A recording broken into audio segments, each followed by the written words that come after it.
As I suspected, 32 flavors. Try the sauce. I'm soaked in it. Oh, I could lick you all day long. No, I don't hate Balboa, but I pity the fool, and I will destroy any man who tries to take what I got. What?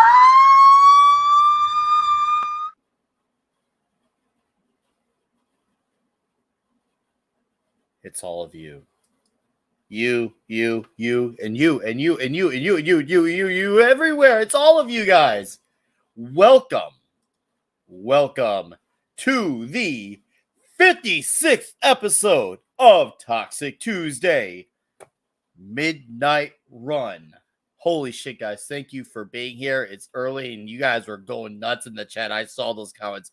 What the hell, guys? I love it. Thank you all for being here early and coming out and representing the Toxic brand. I appreciate it. Guys, Casparius, how you doing? Vince Womack, Bush McFadden, Monkey, G-Buzz, Phantom, Outside, how's it going? March 47, I see that comment. You better be going nuts with quotes, all right? All guns blazing, my guy. Dr. Dragon. What's up, Dr. Dragon? Jacob Ironside, Steve Mitchum, Soul Assassin. How you doing? Nice to see you guys here. Thank you guys seriously for being here early. So, E. Clay Thompson, Brian Barth. You guys are flying in here. I love it. Seriously, thank you guys all for being here and dropping in early. So I'm just going to do a little shameless plug-in before we bring in our guests. Right here, guys, in the chat, this is the stream to 35 birthdays of Nick Weiser. This Sunday night, 8 p.m. Central. It'll be a few hours before the Late Night Culture, and there will be Comics Division member streams, so you don't have to worry about as many shows. So please come out, hang out. You can just hang out. I don't need you guys to have to just feel like you're obligated to give money. I want you to hang out. You can bring your alcohol. You can bring the fire department. You can bring your grandma. You can bring some little elves. You can bring the midgets. You can bring back Vern Troyer. I don't care. Just show up. Just show up, hang out. Bring your kids. Bring your wives. It'll be fun. It will be absolutely huge. So please get on that link. Set your reminders. Save that shit. What's up, Shanice Dub? The Mighty Zax. How you doing? All right, guys, you know what fucking time it is. Let's bring in our panelists. We'll start with the man who keeps the visuals going and, of course, helps make Toxic Tuesday the great show that it is. Mark D with us. See ya. Hey, welcome. Yep, great to be here again. Hopefully there's not going to be too much swearing tonight, so, we'll have a tip jar. What the fuck are you talking about, Mark? What the fuck are you going on about? Language. Where's my Captain America? Yeah, so Cap is not going to be happy about this movie. There's going to be a lot of swear jars. What the fuck are you going on about, Cap? Cap, just please fucking understand. This is a movie with a lot of fucking swearing. Yep. So Cap. He's pointing up and he's giving you the finger here. Yep. So not too much swearing, yeah. But it's gonna be a fun one. This great movie. And hail to the chat. This was a big surprise when I saw it. Really, yeah. As much as, that's true. It's your first time. Yeah, it was a good. No, I mean, I've seen it, but when the first time I saw it, I was like, "Holy shit, this is a fucking awesome movie." It's a fucking awesome movie. What's up, Rob Altus? No, hey, Mark. As always, sir, thank you for being here. Thank you for doing what you do for the show. I know the chat and I and the panelists appreciate it, and we're having some fun tonight. Are you ready to have some fun? Let's get this show rolling. Let's bring in Mr. Dustin. What's up, fellas? Oh, hey, glad to have you here, Dustin. I'm glad to be here. How's your day been? Oh, it's been a long day. Long day. So you needed this. Yeah. Good. I always need this. Well, even better, because we needed you. So, and your beard is looking amazing, by the way, on that camera. Obviously, you have a really nice camera, which I'm sure adds to it, but I'm just freaking saying, dude, it's looking mighty. It's almost getting like wizard-like. It's getting wizard-like. Like if you see the sides, it's getting like wizard-like. I like it. I'm just saying. Smell like campfire, dude. So to look better, I need a better camera. You're saying? I mean, it helps, man. I mean, I look like a troll without this one. You're killing me. All right, Dustin. Well, hey, glad you could be here. Hopefully you're excited to talk about Midnight Run. Gonzo Bargali, how you doing? Yeah, you can bring the midgets. GAP After Dark, what's up? What's up? Let's bring in our panelists. That 70s rock fan. Good evening, everybody. I just wanted to say, Dustin, that your beard, if you just stiffened it up a bit, it would become a Klingon bird of prey. I think it's what you're aiming for there. Yeah.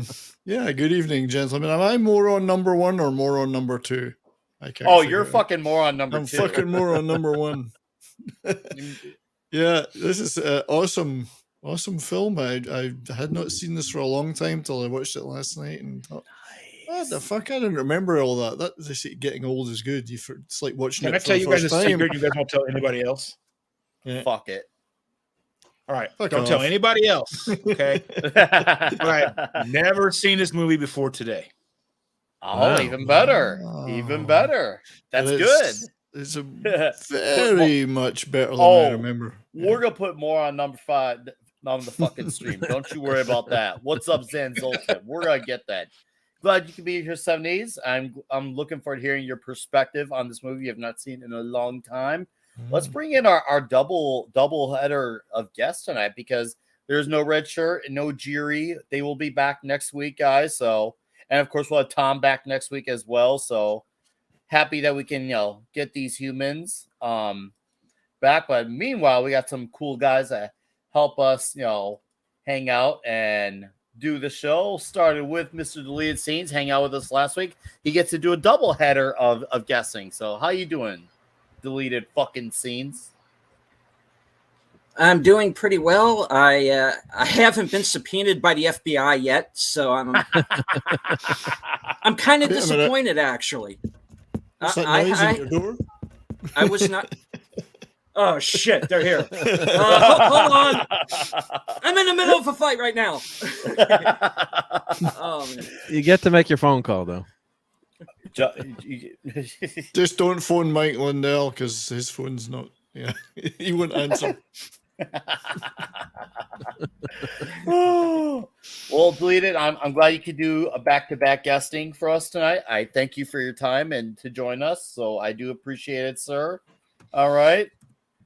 Glad you could be here. And of course, last but not least, returning to you know what? I'll let him introduce himself with that name. It's clobbering fistophobia.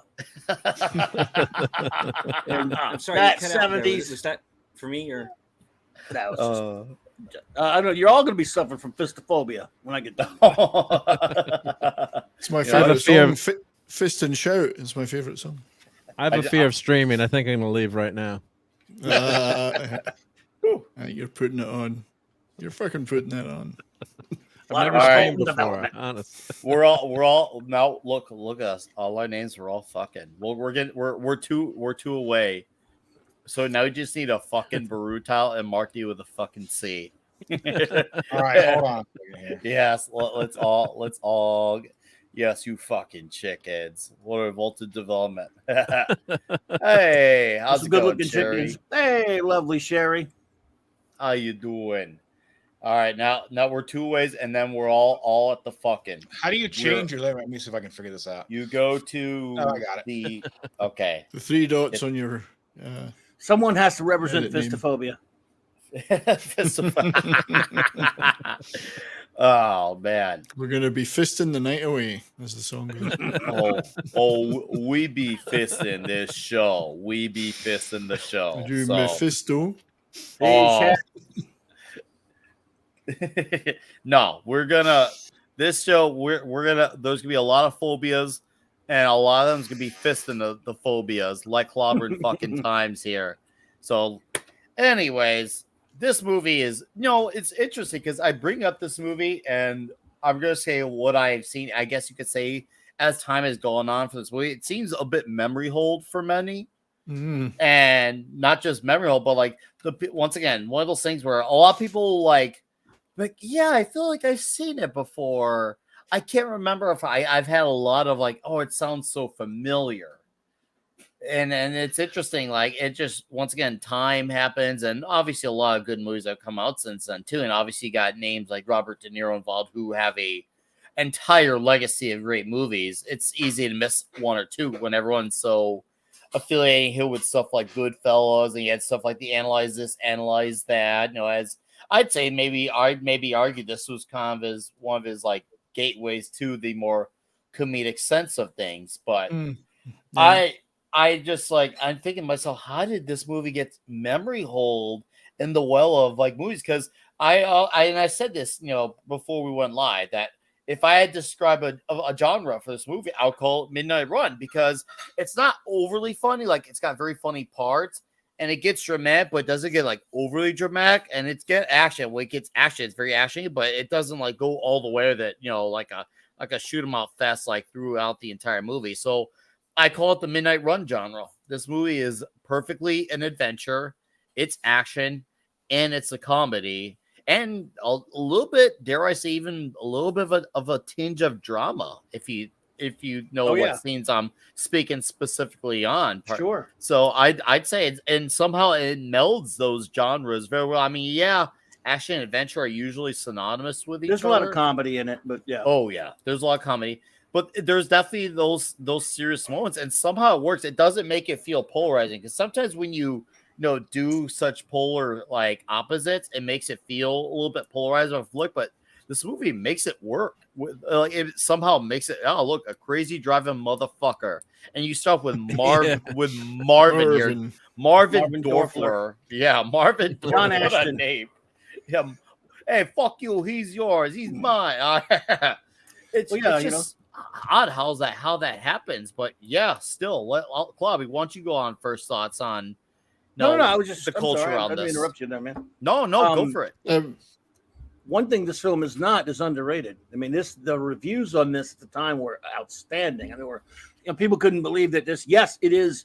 It still sort of fits into that action genre buddy comedy film. You say it's somewhat undefinable, and that's kind of true in a sense there, Nick, but it does fall into certain categories. And critics usually this sort of thing are like, yeah, they're kind of dismissive, especially back then, of this kind of stuff as lighthearted fluff. Martin Brest, who directed Beverly Hills Cop, it was a very famous film, very popular film, obviously very successful film, but they weren't really putting him in that category of those types of directors. And this was even more acclaimed by critics than that was in terms of. But one critic put it as sort of this is filet mignon disguised as hamburger, because there's a lot of with all the cursing and all the fun and all the great banter between the characters, there's some depth and heart to it as well that you get through a couple of scenes through the film. So it has a lot of resonance and substance as well when it comes to that kind of stuff. It's so much fun, and yet there are scenes that really get you as well. And it does cover a lot. So, and Martin Brest put John Ashton there. I mean, what a cast! What an unbelievable cast with Dennis Farina. Even got a Bond villain. It even has a Bond villain. Yes, I mean, it's got John Ashton. It's got Dennis Farina. It's got, of course, Charles Grodin. I mean, I don't know if I never really even liked him until I saw this. I can't think of too many things I like Charles Grodin in. Before this, I don't know about you. Who would have known? If someone had told you before that, well, he'd been around. But if someone had told you, okay, this is going to be a movie with Charles Grodin and Robert De Niro, and they're going to have great chemistry, you'd have been, huh? I don't know about all that now. When I saw when I heard about that, I'm like, really, Grodin? What I like about Grodin and the way he plays his characters, he doesn't play him as weak or cowardly or dumb, or he's very quite calm and confident. He's not in any way like De Niro's obviously the tough guy, but Grodin isn't some kind of, oh my god, you got to protect me what type. He's actually quite cool. I quite like the way he played it. Oh yeah, he's great. I mean, again, yeah. He didn't play down to it. He didn't make himself look like a fool in it. He was the opposite. He was quite smart. That's a teaming though that you just don't expect. It comes out of nowhere. Those two guys to be in touch. Yeah. See the post. You're right, Globby. Was Joe Pantalino losing his hair even then? Joe Pantaliners? He's losing his hair even then. when you think of De Niro, you affiliate him somewhat with like a Ray Liotta because obviously he's got so many like mafia movies, Al Pacino's. You think of him with that. You don't think of Charles Grodin. It's just no. I can imagine. Like for me, when I first saw it, I said, "Who?" Like you mentioned it, Nick. This is De Niro's really his first entry into the mainstream of big budget comedy action buddy movies. Everything up till then had been very hardcore, very serious. Very actor. This was a complete change for him, and it you might have said before, "Oh, that's never going to work," but he was perfect for this. Oh, he was, and it's interesting because I apparently like De Niro and Grodin they got along like working together outside of filming the movie, so that definitely added to their chemistry when they're on the movie. So it definitely helps when you can get along off set because then you're like, I really want to work with this guy. This guy's killing me. Apparently, and I didn't know, but apparently when I did like my homework, apparently De Niro is actually a really shy guy, which I would have never put past with how vocal he gets on camera. But oh yeah, he said he was very shy growing up. Yep. Yeah, the more you know, right? Crazy. You know what's funny about a high school here. This is Ben Urich from Ben Affleck Daredevil. Don't let it Yeah. What's funny is he's living in LA, but he was a cop in Chicago. But his New York accent is strong. Like he must have left New York a long time ago, but that accent is strong. Well, De Niro dropped out of high school at age 16 to pursue acting, so and he was, was a New Yorker through and through. That's such a fucking New Yorker story to just drop out of high school, then go into Hollywood, take the plane by fucking storm, back. I know I'm ruling this bitch now. No, and then Grodin is actually, a really smart guy growing up too. So he kind of fits his playing this accountant. So I was reading he was valedictorian of his class. He was the class president all 4 years. Number one. So and he kind of plays that character that way. And like you guys were saying, he doesn't play it as a wimp. He's an accountant, but he's on top of everything. Like, when he's leaving the tip on the train, he's like, you're only leaving 13%. These people depend on the tips where they're living. De Niro's, he's like, what? I want to say something about that guy in the records. So not to interrupt, but the guy, because he's only in it for that little bit of time, the records guy. Yeah. It's helping him that dude is like quintessential 80s than a motherfucker. He's got the fucking haircut, the fucking mustache. I don't know. He just looks like he should have, like, if you saw him on like the Dating Game or something back then, it would have been like, okay, I get it. Whatever. Oh man, Yaphet Kotto is terrific as well. Yep. I like how he takes Mosley's wallet, and this is something I do have a. Can you find the scene where he takes it though? Oh.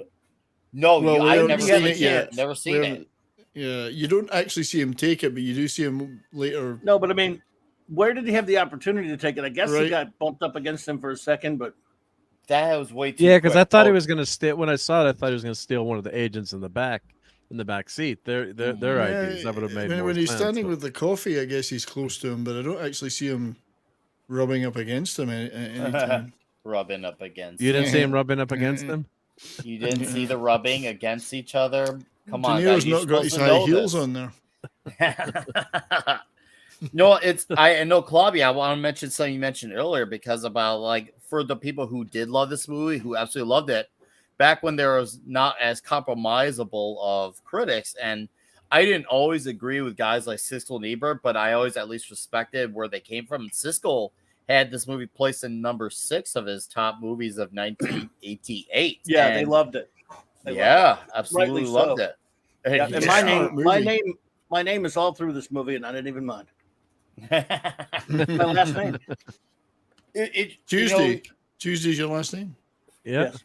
Guys, we can let's just all be Mosley. This kid is awesome. Oh, this kid is so awesome. That's right. He's looking at him like, what the fuck is he doing? Yeah, I like to sit with the kid. Yeah, looks fine. Like, it looks good to me. We say it a lot, but this is yet another scene that would happen in a modern movie for various identity politics purpose. The fact that they put his face over a black Black man's man, face, but yeah. yeah, they're like, no, they can't do. Even though it was never about the race. It was just the guy just happened to be that way working for the FBI, and I just won as well, so I can get away with looking like I'm part of the FBI. But and then we got these two fucking morons over Are here. you gonna propose? Are you gonna propose? Oh yeah, dude, I read. Oh wait, you get all close to me? Yeah.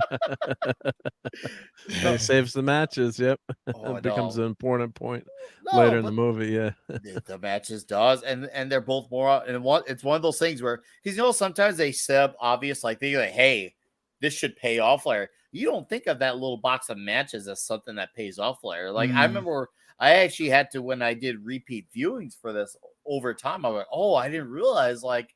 Yeah, that was something that was like they set up the dominoes for that earlier in the movie. You wouldn't think a little box of matches would be because sometimes I think when they plan something, it's obviously like, hey, that's there, so remember it for later. You would have never expected that of all the things. So I thought that was very smart. And this is for you guys that have never seen one. This is actually a cassette recorder. So this would actually record your voice. And the other thing and is a scanner. The scanner, which was legal back then to scan scan the phones. Yep. So that's a wireless phone. So you would scan, when you had one, a cordless. Oh, the cordless ones. Let's see it, Mark. Let's see it. Let's show this still works, but that's a cordless phone.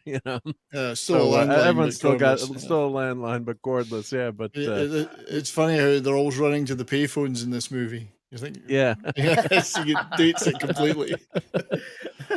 Yeah, there's the payphone. Yeah. Look. We went to dinner the other night, and we were at south of the border, and like the sign in the back says restrooms and payphones.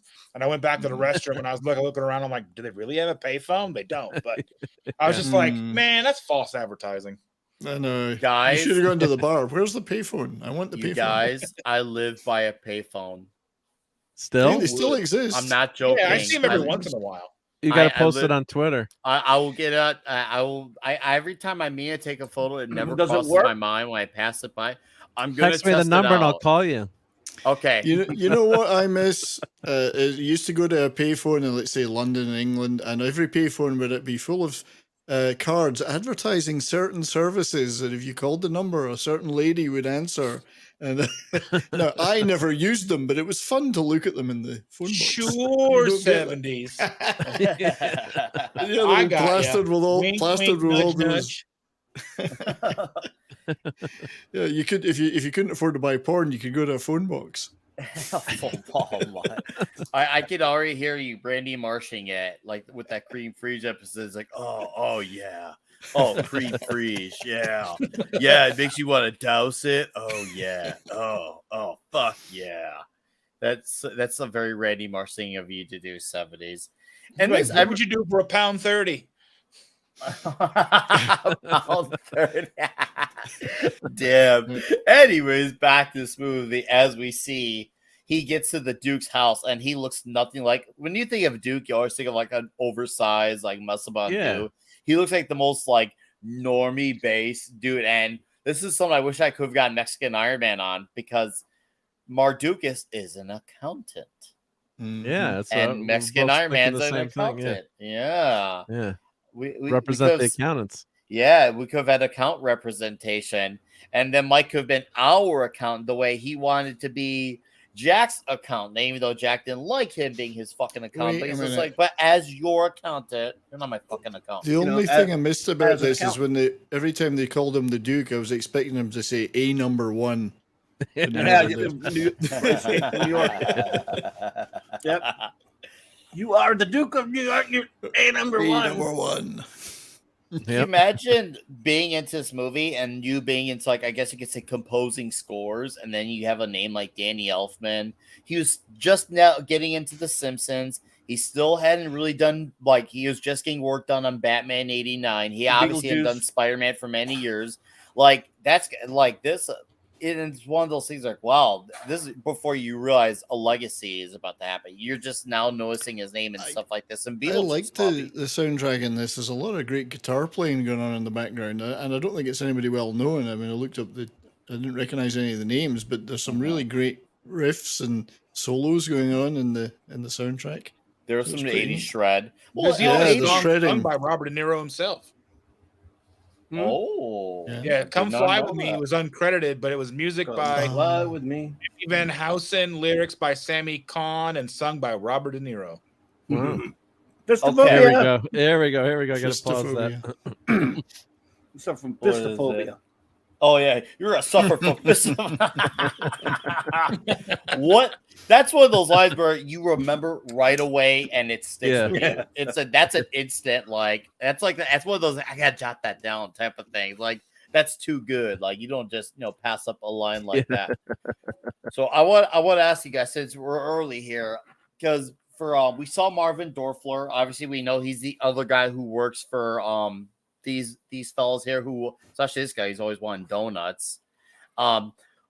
John Candy and John Goodman were actually considered for Marvin Dorfler. If we hadn't gotten who we know here for Dorfler, who would you guys would like to sing, Candy or Goodman, if this guy hadn't taken it? Because this was frick, I'm already forgetting. Goodman. I picked Goodman over Candy's I too think comedic. Goodman's a better choice. Yeah. Sorry, John Ashton. That's his name. Yeah, I John forgot his Ashton. Yep. name. Oh, So so he's- was gonna go, Beverly the Hot- part Beverly was Hills Cop films. the Beverly part Hills was going to Cop. be played by Yes. John somebody. It was going to be a Candy or John. Goodman, yeah. John Yahya, John Smallberries, John Parrott, John. John.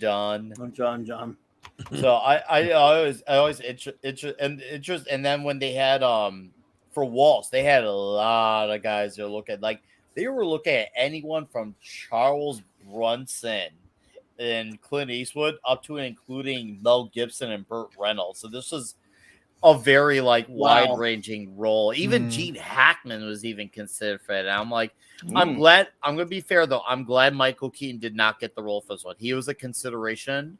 Maybe I could see Pacino doing this. Brunson, I love Brunson, but I feel like he's a little too extreme for something like this. Charles Bronson was too old at this point. That's another thing too. And yeah, Arnold is obviously he was in his prime at this time, but I'm glad he didn't do this. I mean, I think he benefited from doing a movie like Twins instead, and obviously he was doing the whole Total Recall, Running Man era as well at this point. Oh yeah, they got the right choice there. Yeah, no, they really got the right choice. I mean, maybe Eastwood would be.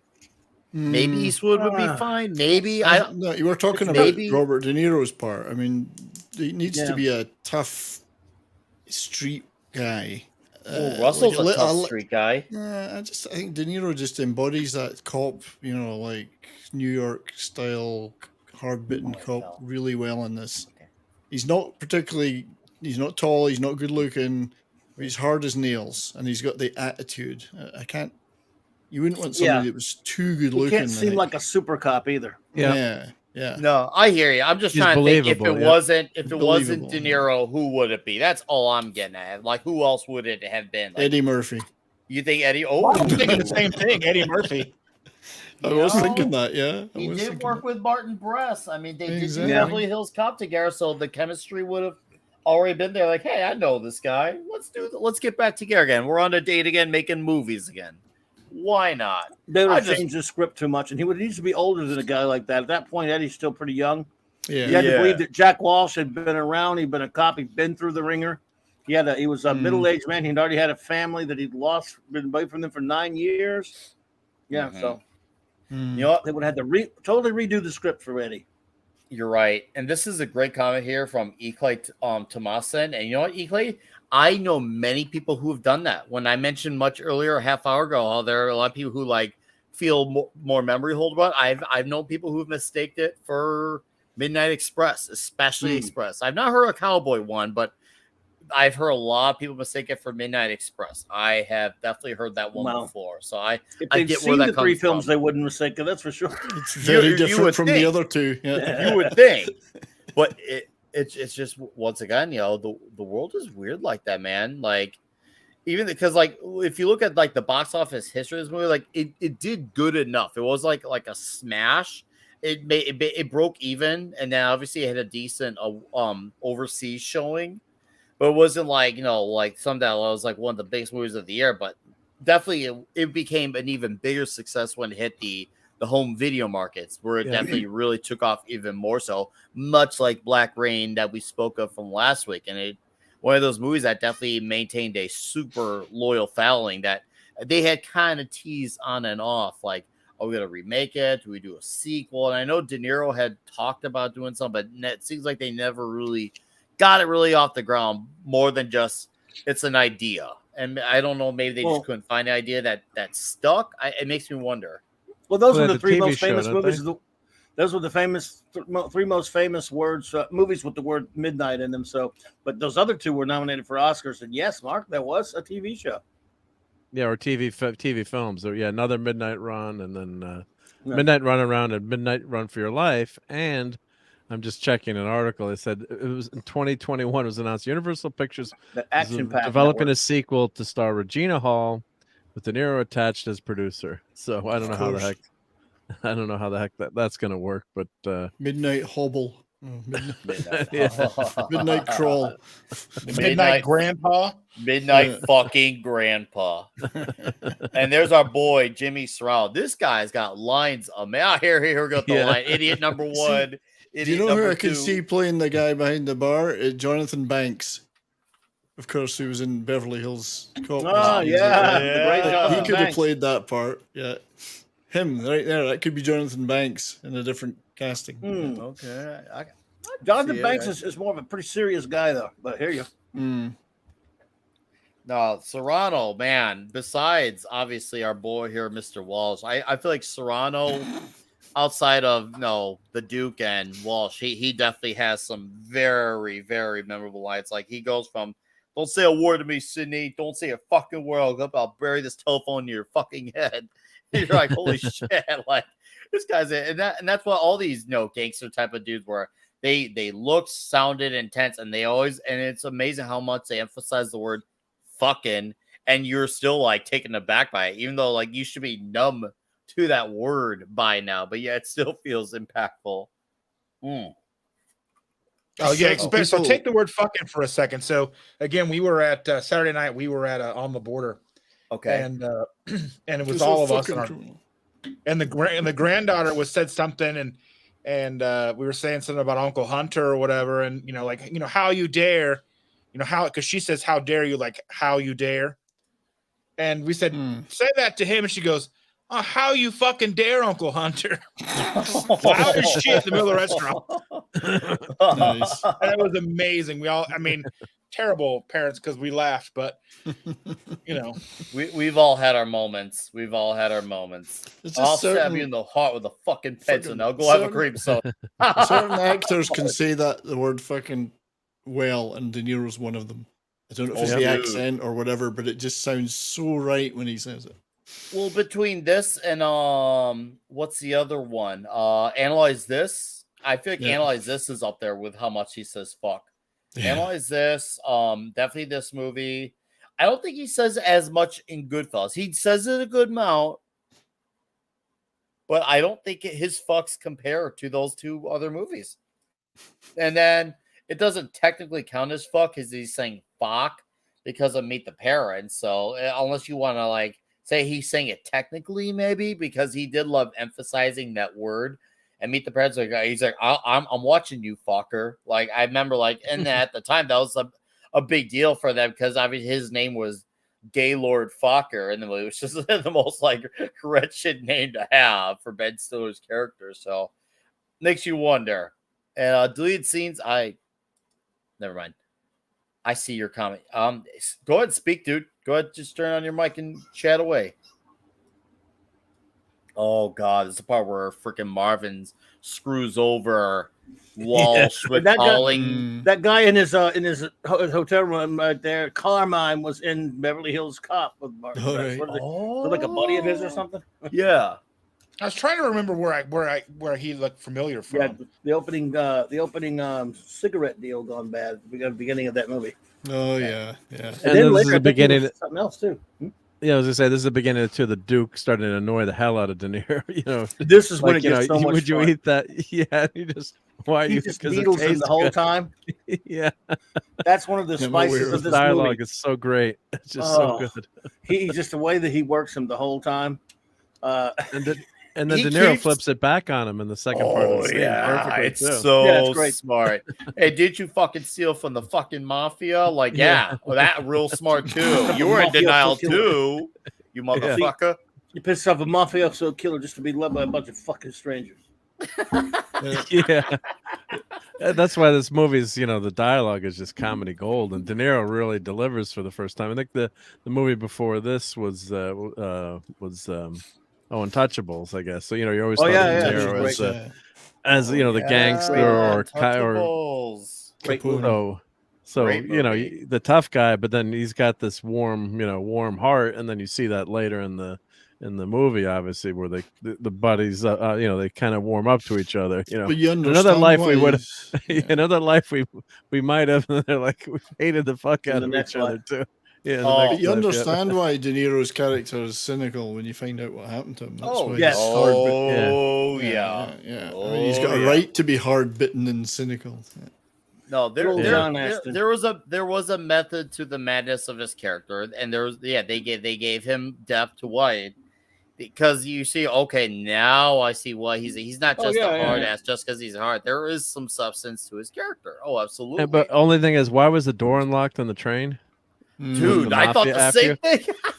Maybe he wasn't. He may have just he did that. True. Movie It is trick and- Marvin. They both are. Yeah, but they bounty should have shown hunters. him. They should have Should've shown him like doing it. They may have cut doing it or something. whatever. I'm like, Yeah, And you we wouldn't should be that say stupid. we should stress John Ashton is terrific in this. He's always Yeah. He you is. gotta love him. You love him as Taggart in the two Beverly Hills Cop films, and then you get to see him in this where he's not supposed to be likable. He's a sleazebag, and he's just hilarious. He's great. It's where you start to see the identity crisis too. Where is he white or is he Mosley? And this guy here, the train attendant, when he meets the actual Mosley, he's like, "Oh, he actually goes by Mosley." He's like, "I'm Mosley."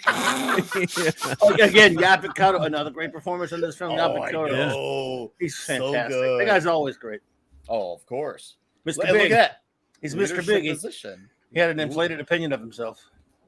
Well, he when I did my research on this movie, he had actually said, like, when he was watching Bruce shoot the scenes that he was in, he said he was confused himself at how this movie's turning out, because he's like, are we doing a drama? Are we doing a comedy? Like, what are we doing? But then he said, once he actually got to see it all play, I was like, oh, okay. Because for him, this was a very confusing thing to film. And I could see why. Being on the inside, he's got one of the more serious roles. He's playing it straight. Yeah. Hey, Mark, go back. Yeah. Go back to once the guy, that Sure. game in the background. It's Joust. Oh my God. Oh, right. Yeah, I see I that. loved Joust. Yeah, that's from the 80s. Yeah. Joust. Yeah. Yeah.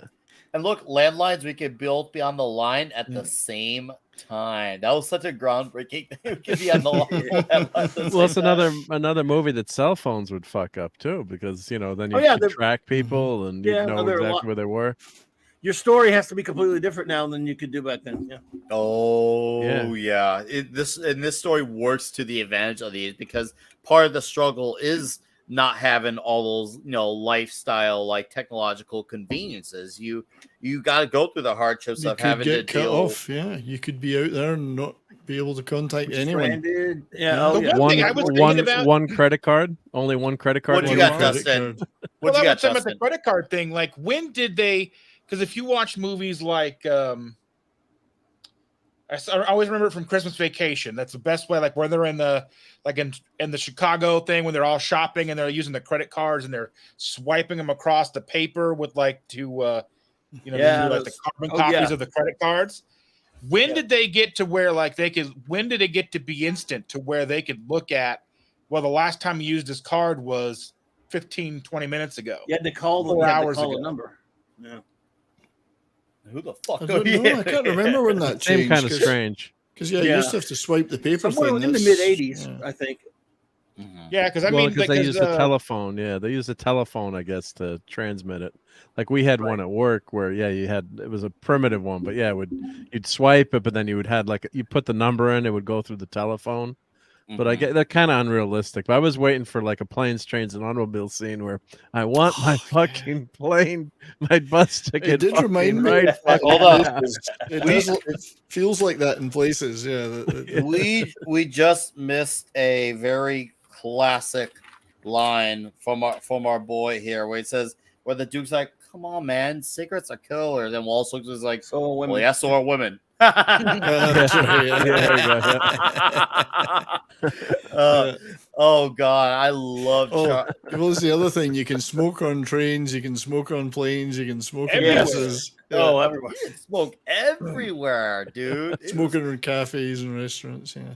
The other There's not thing, one scene where he's not smoking, right? yeah, it reminded me in places as it goes on of the Blues Brothers as well, and that every time they stop somewhere, there's more and more cops waiting for them. Oh, I know. Like, it This- builds up until there's dozens of them. True. Well, you got Serrano. You got him and his two morons.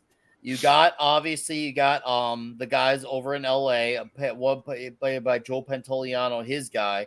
Then you got Marvin here. And then you got obviously the Duke and you got Jack. So these are all the players of the game, and they got the local police involved. Those are all the players, and it's all basically about catching these two and where they go. And you're like, holy crap. And it's funny to see the players play out throughout this. And you see like how I like how they actually traveled the country, because then that's what they actually did for the movie. Like they actually did go to these states. They went to Ohio. They went to Chicago, Chirac, Illinois. They went to Texas. They went to Vegas. They went to LA. And that's so cool that they so they actually had a road trip for this movie that really adds to the believability of this journey. And it feels like an actual midnight run. You wouldn't get that nowadays. Like, let's film this in our studio, in our over a green screen, and just give you the feel. Which, sometimes it can still be pulled off well to this day. There are movies I'm sure that could do that if it came out, but it's so much more where you could just see the open environment and it's that. It's just so much more. And where the fuck do I get this shirt sweater? Where can I buy this? Look at this freaking shirt. I want Mark D with a C. Half sweater, half shirt. To wear this fucking ugly sweater, half buttoned up. I don't know what the fuck else it is. You just went back. You just went past one of my favorite lines. So here come 2 words for you. Shut the fuck up. And have a cream soda. What was that? Shut the fuck up and have a cream soda. I think that was later. I'm talking about what Jack said to him. Damn right, goddamn right. His 2 words for you. Shut the fuck up. Yeah. That's 4. Yeah, that's right. We don't notice that. 4 words. Dustin has a great one here. This is about the casting of Serrano. So let's just say we didn't get our guy for Serrano. We were either looking at Ron Perlman, Broken Toe, Dennis Hopper, Harvey Keitel, Ray Liotta, or Alec Baldwin were considered for the role. I would have either liked to have seen. I think I would have actually liked to have seen Liotta. If I were to choose an alternative, I would have went with Liotta. I know I a little bit I would have gone with Keitel. Keitel, okay. Keitel, I probably would have gone for as well. Okay. Remember, Liotta and definitely Baldwin were very young at that point. That's what I'm saying. I mean, you did not need a younger guy in that role. I was gonna say I could see why people would like the younger guy, but I feel like he would just have that energy of the character. And he would definitely have the memorable dialogue the way Serrano did. So that's what I get from it. Could but potentially have seen Dennis Hopper as Walsh in another scenario, but oh yeah. Hopper could have pulled off Jimmy Serrano, I think, but still, man, we got lucky with all the casting in this one. Well, indeed. I mean, it is perfect. The fucking feds. Yeah. It's a fucking feds. Remember me? Agent Foster Grant. Foster Grant. Aren't you going to think we do your job for you? Thank you, Walt. And he's got that line coming up later, but it's I'm going to charge you for 10 years for impersonating an FBI agent. It's like, why hasn't you? That's such a good comeback. I see this scene. I'm like, this is just another day in Chirac.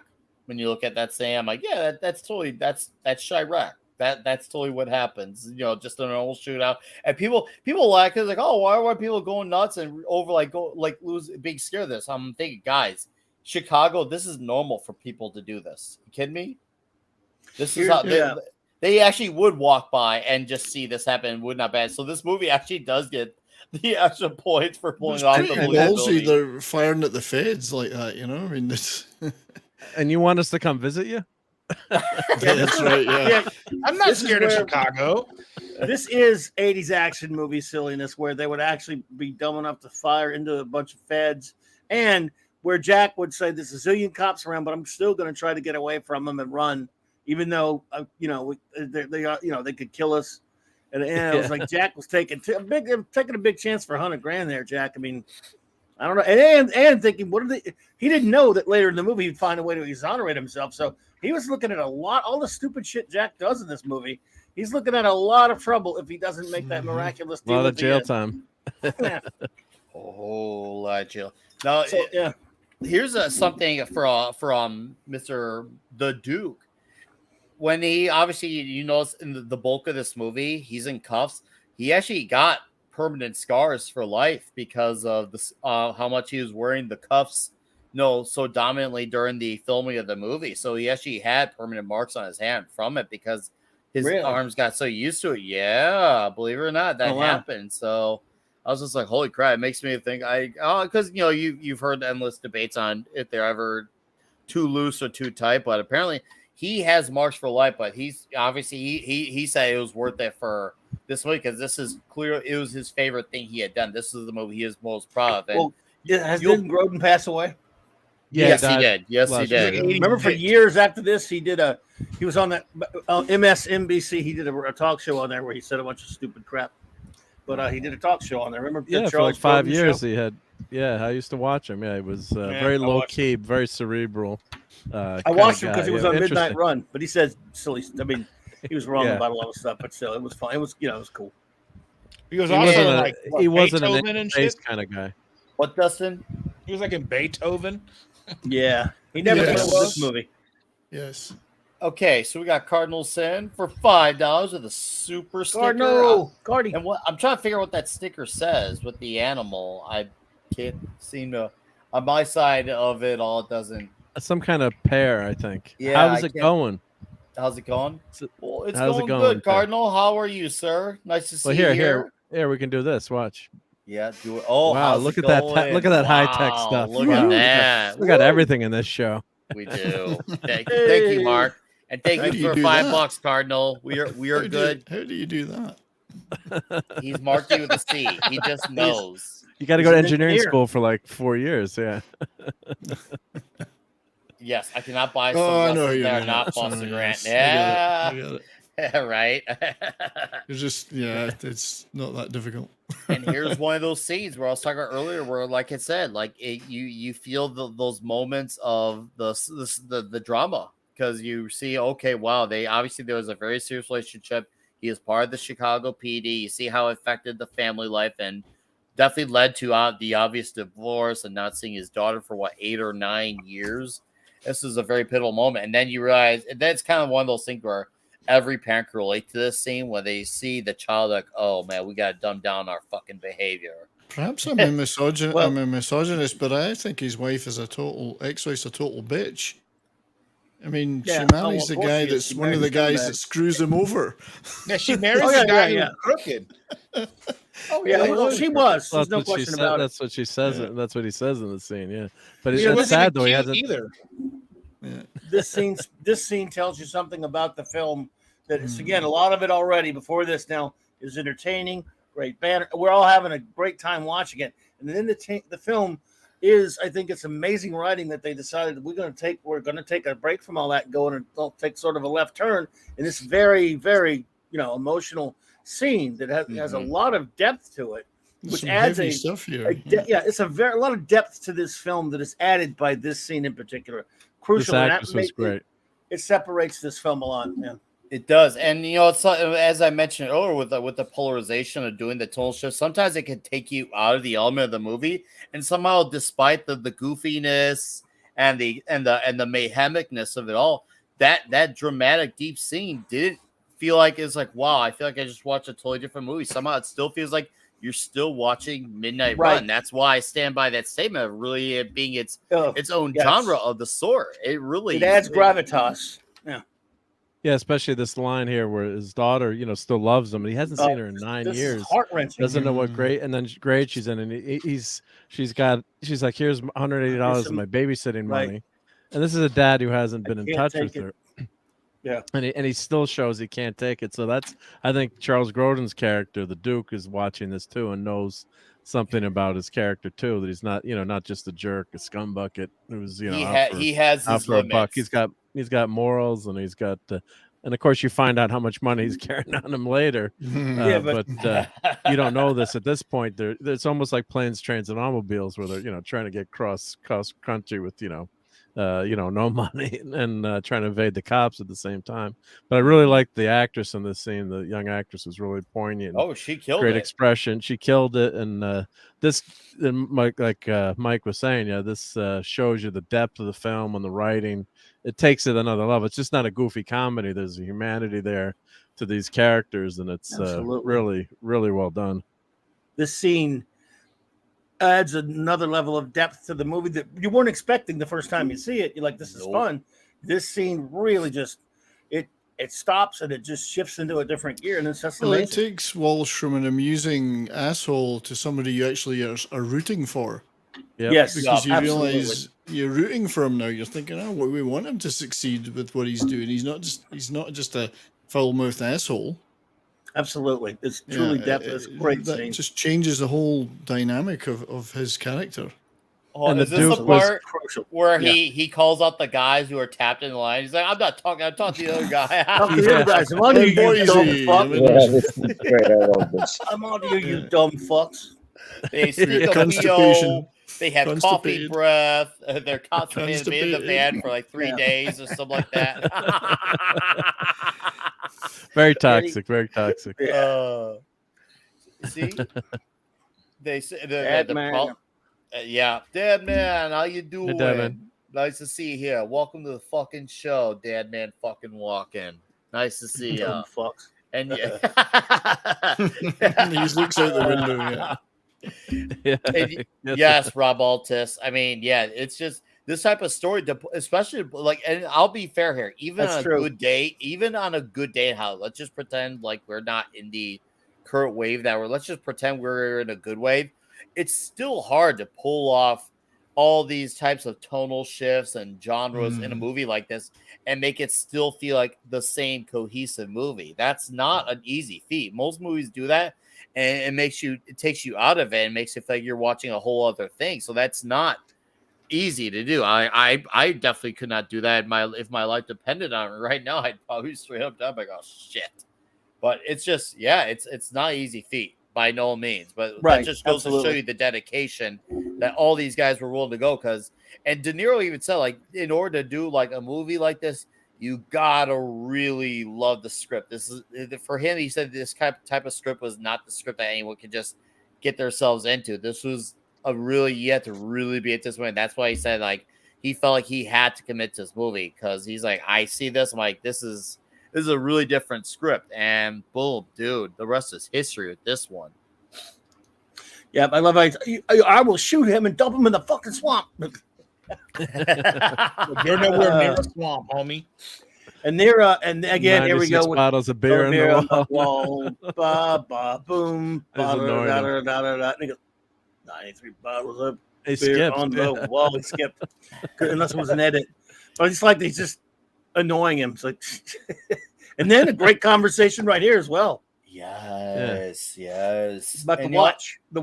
Yeah. Now I want to add to that watch because the idea to have the watch was a whole backstory related to De Niro's personal habit in real life. So that was actually a little bit of himself creeping into the scene because it was a habit he had like by nature type of thing. So I was like, oh, okay. And also, the relationship between Jack and the Duke was based on the writer George Gallo's parents.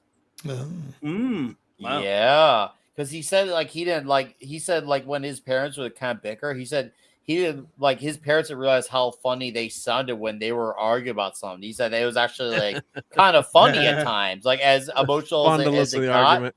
It was kind of entertaining to watch them argue. So that is where he got the inspiration from this. So his parents were the inspiration for these two characters, and it kind of makes sense because they kind of do argue like two old people in a marriage. I don't know if Mardukas really argues though. He's far too cool for that. It's He Jack, is too it's cool. Walsh that does all the arguing. Mardukas just keeps calling him out on it.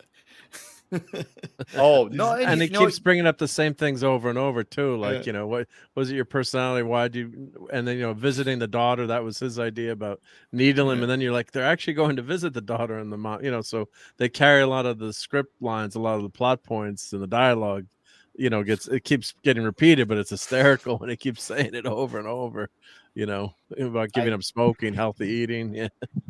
all right, in all seriousness, I demand chorizo and eggs because that shit sounds really damn good Does right sound now. good. Oh, Oh, I had 3 tacos and love- quesadillas that my girlfriend made me, and it was good. You okay there, Steven? Yeah, I really love this scene because, you know, Mardukas really gets Jack's number here because he's just, Yes. he says, in the end, you're just about the fucking money. And he is. At this point, At this point in the film, he is kind of no better than Serrano is because Jack knows if he takes the Duke to jail, Serrano will take him out. You know, but he's so tunnel visions in, I got to get him to LA no matter fucking what. Mm-hmm. And this is where he finally calls him on it.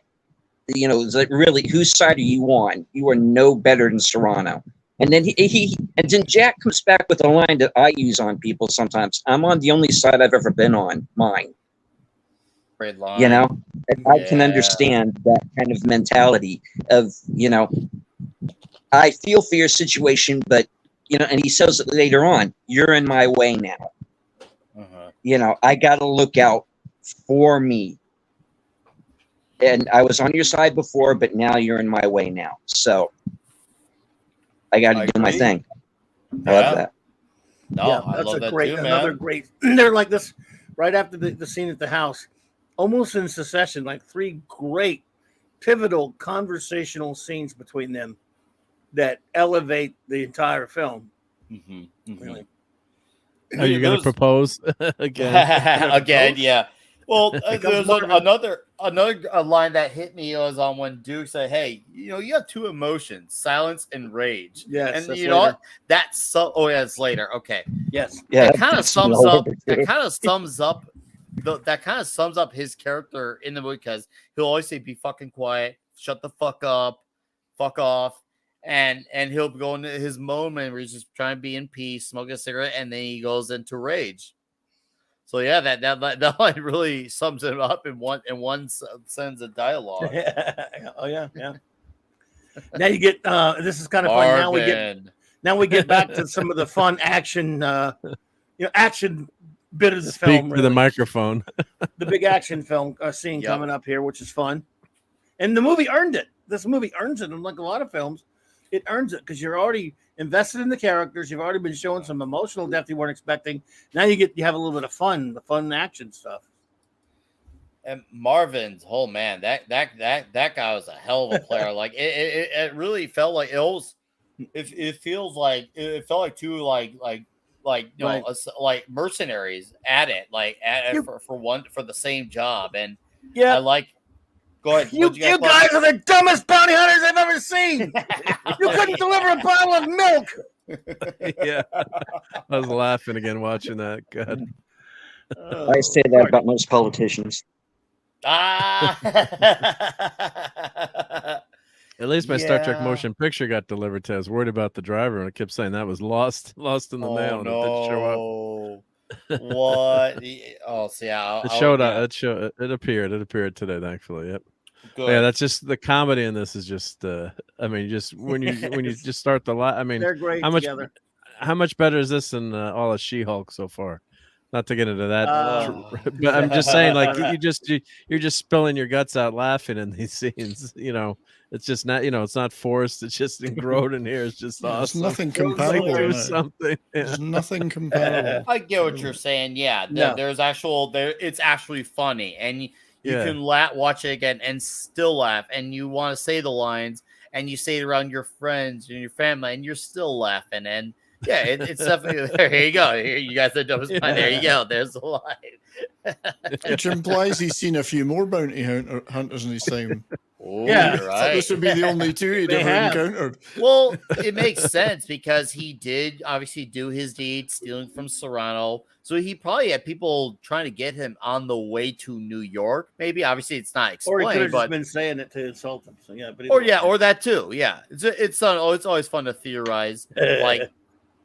What does he know? Like, or is he just giving them shit? Yeah, but if I would put, actually, I would like to think that they have tried to go out there before because they have said earlier in the movie that they've been trying to go out there for some time. So we don't know to what extent, which we don't need to. It's not going to affect how we look at the movie, but let you know that clearly this guy was good at hiding. He got all the way from Chicago to New York, and then here comes freaking. Well, they never explained how he ended up in jail in the first place to have the bail bondsman.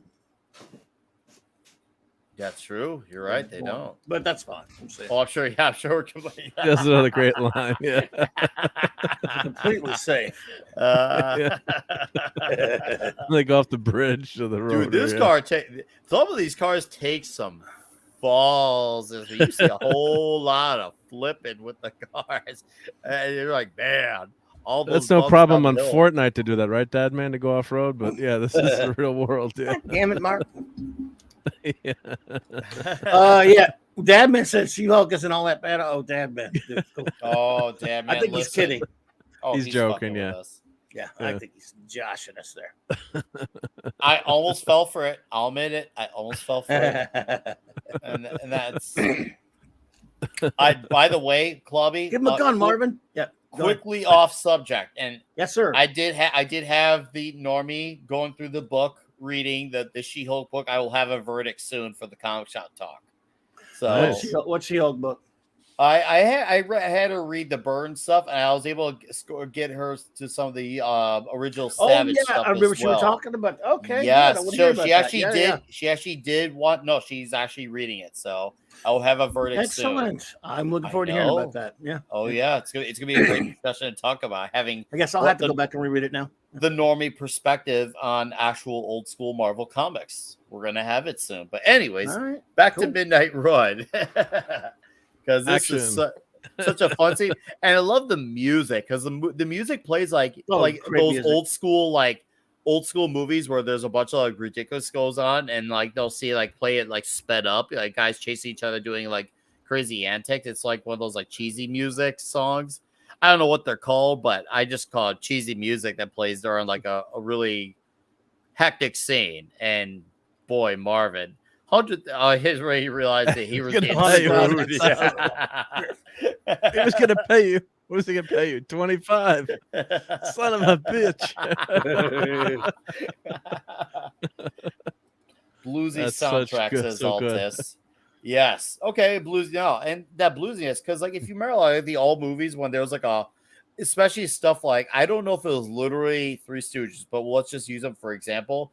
When there are scenes where people are running fast, it's all sped up for the movie. It would play that kind of farm music, and that's what's going on with this. Except it's all shoot 'em out. Well, that shouldn't fit, but somehow it fits. And dude, when this thing explodes, it fucking explodes. Yeah. I'm like, damn, he killed the shit out of these guys. I got the shot there too. Wow.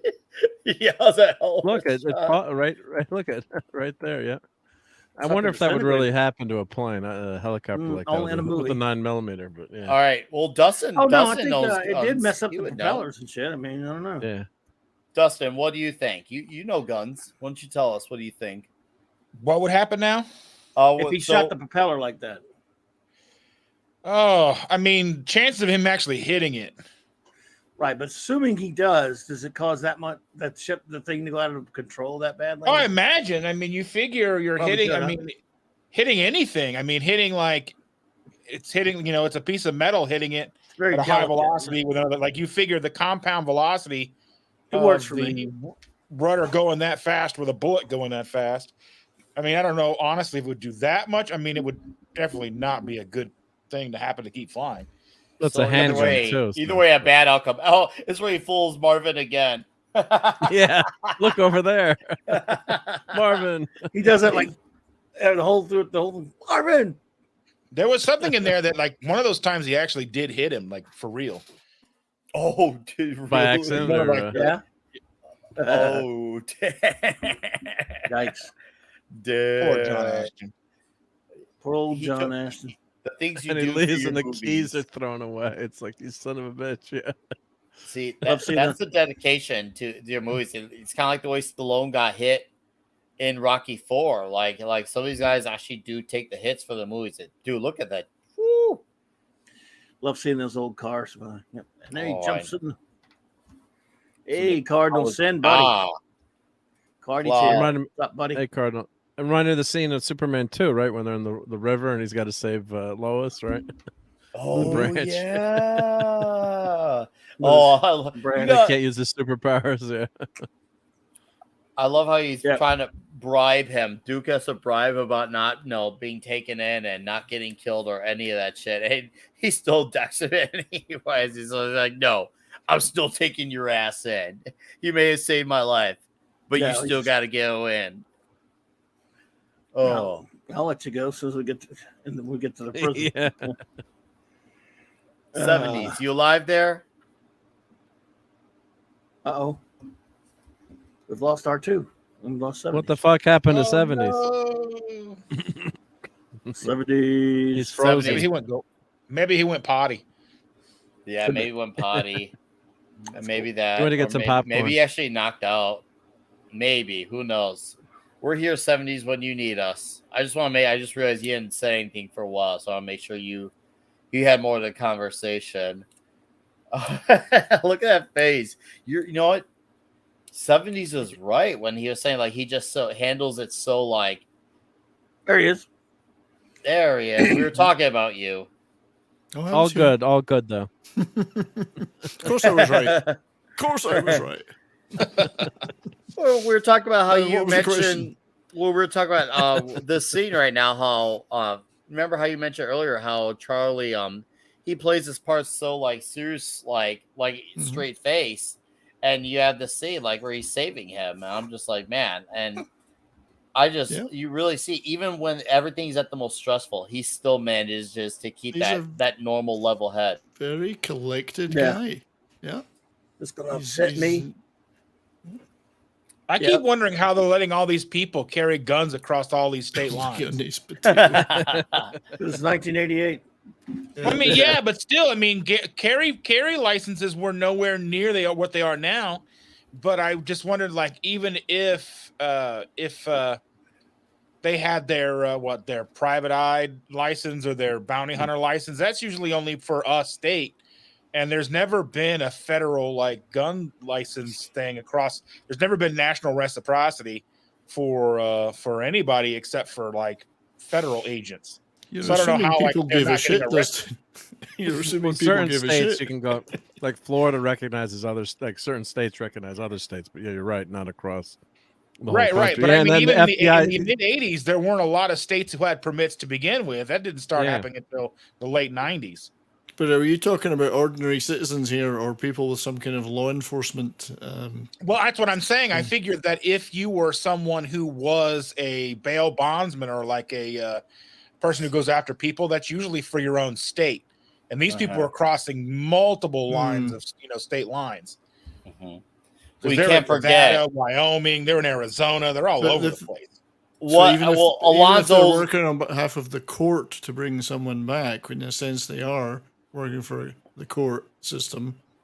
I know they're and not Walsh directly is, employed by them. They may have some caveat that allows them and to. Walsh is also under the disguise that he works for the FBI. Consider that the FBI carries that stuff wherever they go, and since he's supposed to be Mosley, I would imagine maybe they have a different standard for what the FBI has. I don't know. Well, I don't know, but I mean, they keep getting let go by the cops, and like they had wrapped his shotgun up in brown paper, and he was walking. Yeah, out the with that. FBI gives him. They give him his Marvin's Gives him gun a shotgun back. back. Yeah. Yeah. Now we Of course, find there's out no the whole rules for flying thing shotguns was back Pay then. attention to. Back then, there was no rules for shot. Long guns are lot less rules, especially in the 80s. shotguns. It's not like it's a real gun. And Yeah, this, no. Just kidding. and this is where we realize that our boy here Does is realize that fly. fistophobia is worse Yeah, he than can fly. flying because he starts to fly. And he can actually fly. Yes. You're a pilot. You. You can have a fear of flying inside in an aircraft. Okay. This is outside in the fresh air. It's different. Yeah. Oh, He didn't the even whole have a thing chance about- to go over his No. flight Supposed to plan share or that his with you, Jack. pre-flight checklist or anything. Yeah. Where's did Tom say- Cruise? Tom Cruise No. should be here. 70s. No, you have a point though. You should 'cause be he nowhere. did say earlier he was claustrophobic, so maybe it was something a That's right, little out in the bit fresh air. about yeah. the fresh air versus the indoorness of the traditional airplane. Mm-hmm. Turn this fucking a great thing stunt off. scene there. Just turn it off. Yeah. And the whole scene coming up like who lied to who first, so who technically Oh, I was love the You that, liar. lied to me first. Oh, you what? Jack, You let's be lied to fair me about this. first. But you didn't know that you were I was lying to you. Yes, So yes, lied to I me lied to you first. first. But you had no knowledge I was lying to you when you lied to me So as first. far as you knew, you lied to me You first. knew you lied to me first. You can argue this guy. I don't know what the fuck he's That talking was about. fantastic. And Oh, this is shit. another. This is probably actually one of my favorite scenes because we see what's his name, the Duke. Oh, He get now the fuck- he does the part of playing it cool and being the guy under disguise of trying to get that extra buck, saying, "Oh, this is fake. This is counterfeit. We got to investigate this up." He really sold me on that scene, because he looks like the most told Joe schmo. He doesn't look like a cop at all. He could You be look a at him, Fed. Yeah.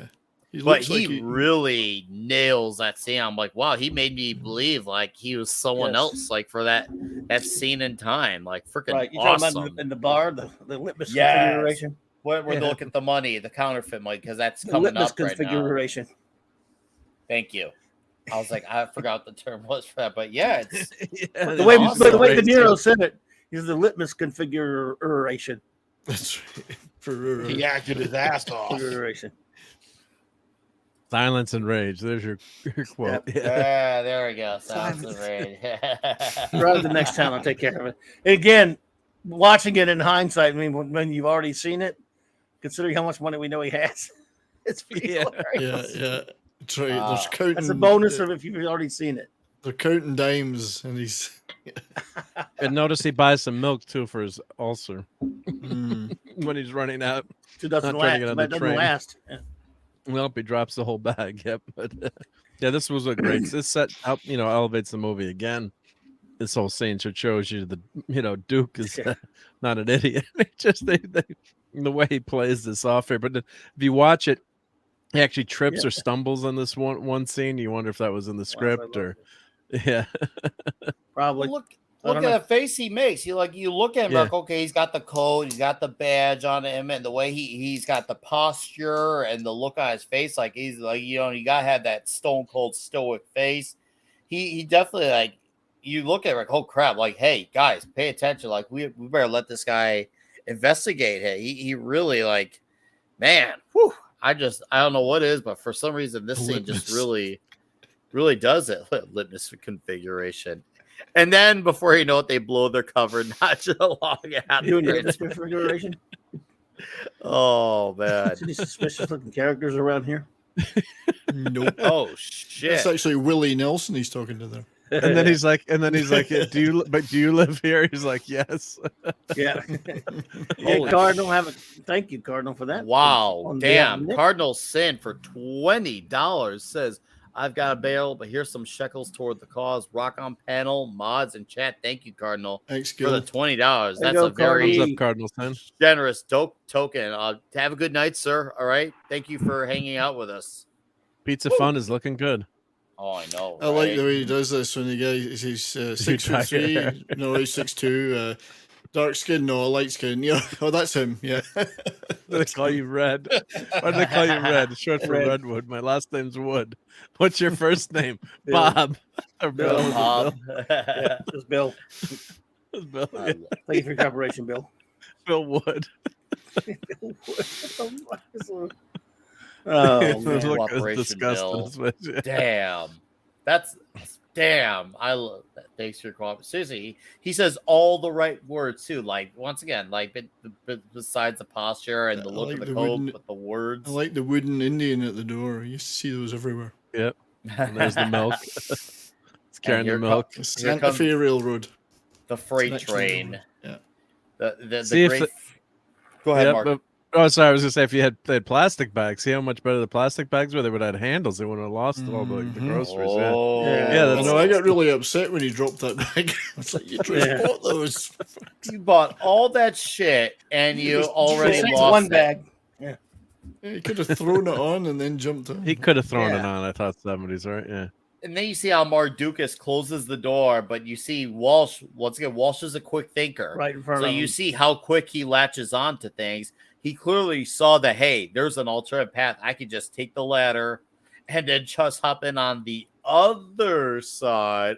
Oh, bomb drop. And you're like, oh, crap. He's stuck with him no matter what. And to do that, yeah, you definitely, being in that field, whether it's a cop, a bounty hunter, detective, whatever, you gotta definitely be able, and check your surroundings, and you gotta do it quickly while still doing your job. That's gotta be fucking hectic, like, because it's easy to mess up when you have to pay attention to everything, everywhere, all at once. No pun intended. The movie with the same name, but it's just, I would imagine that's the facts of life for that line of work.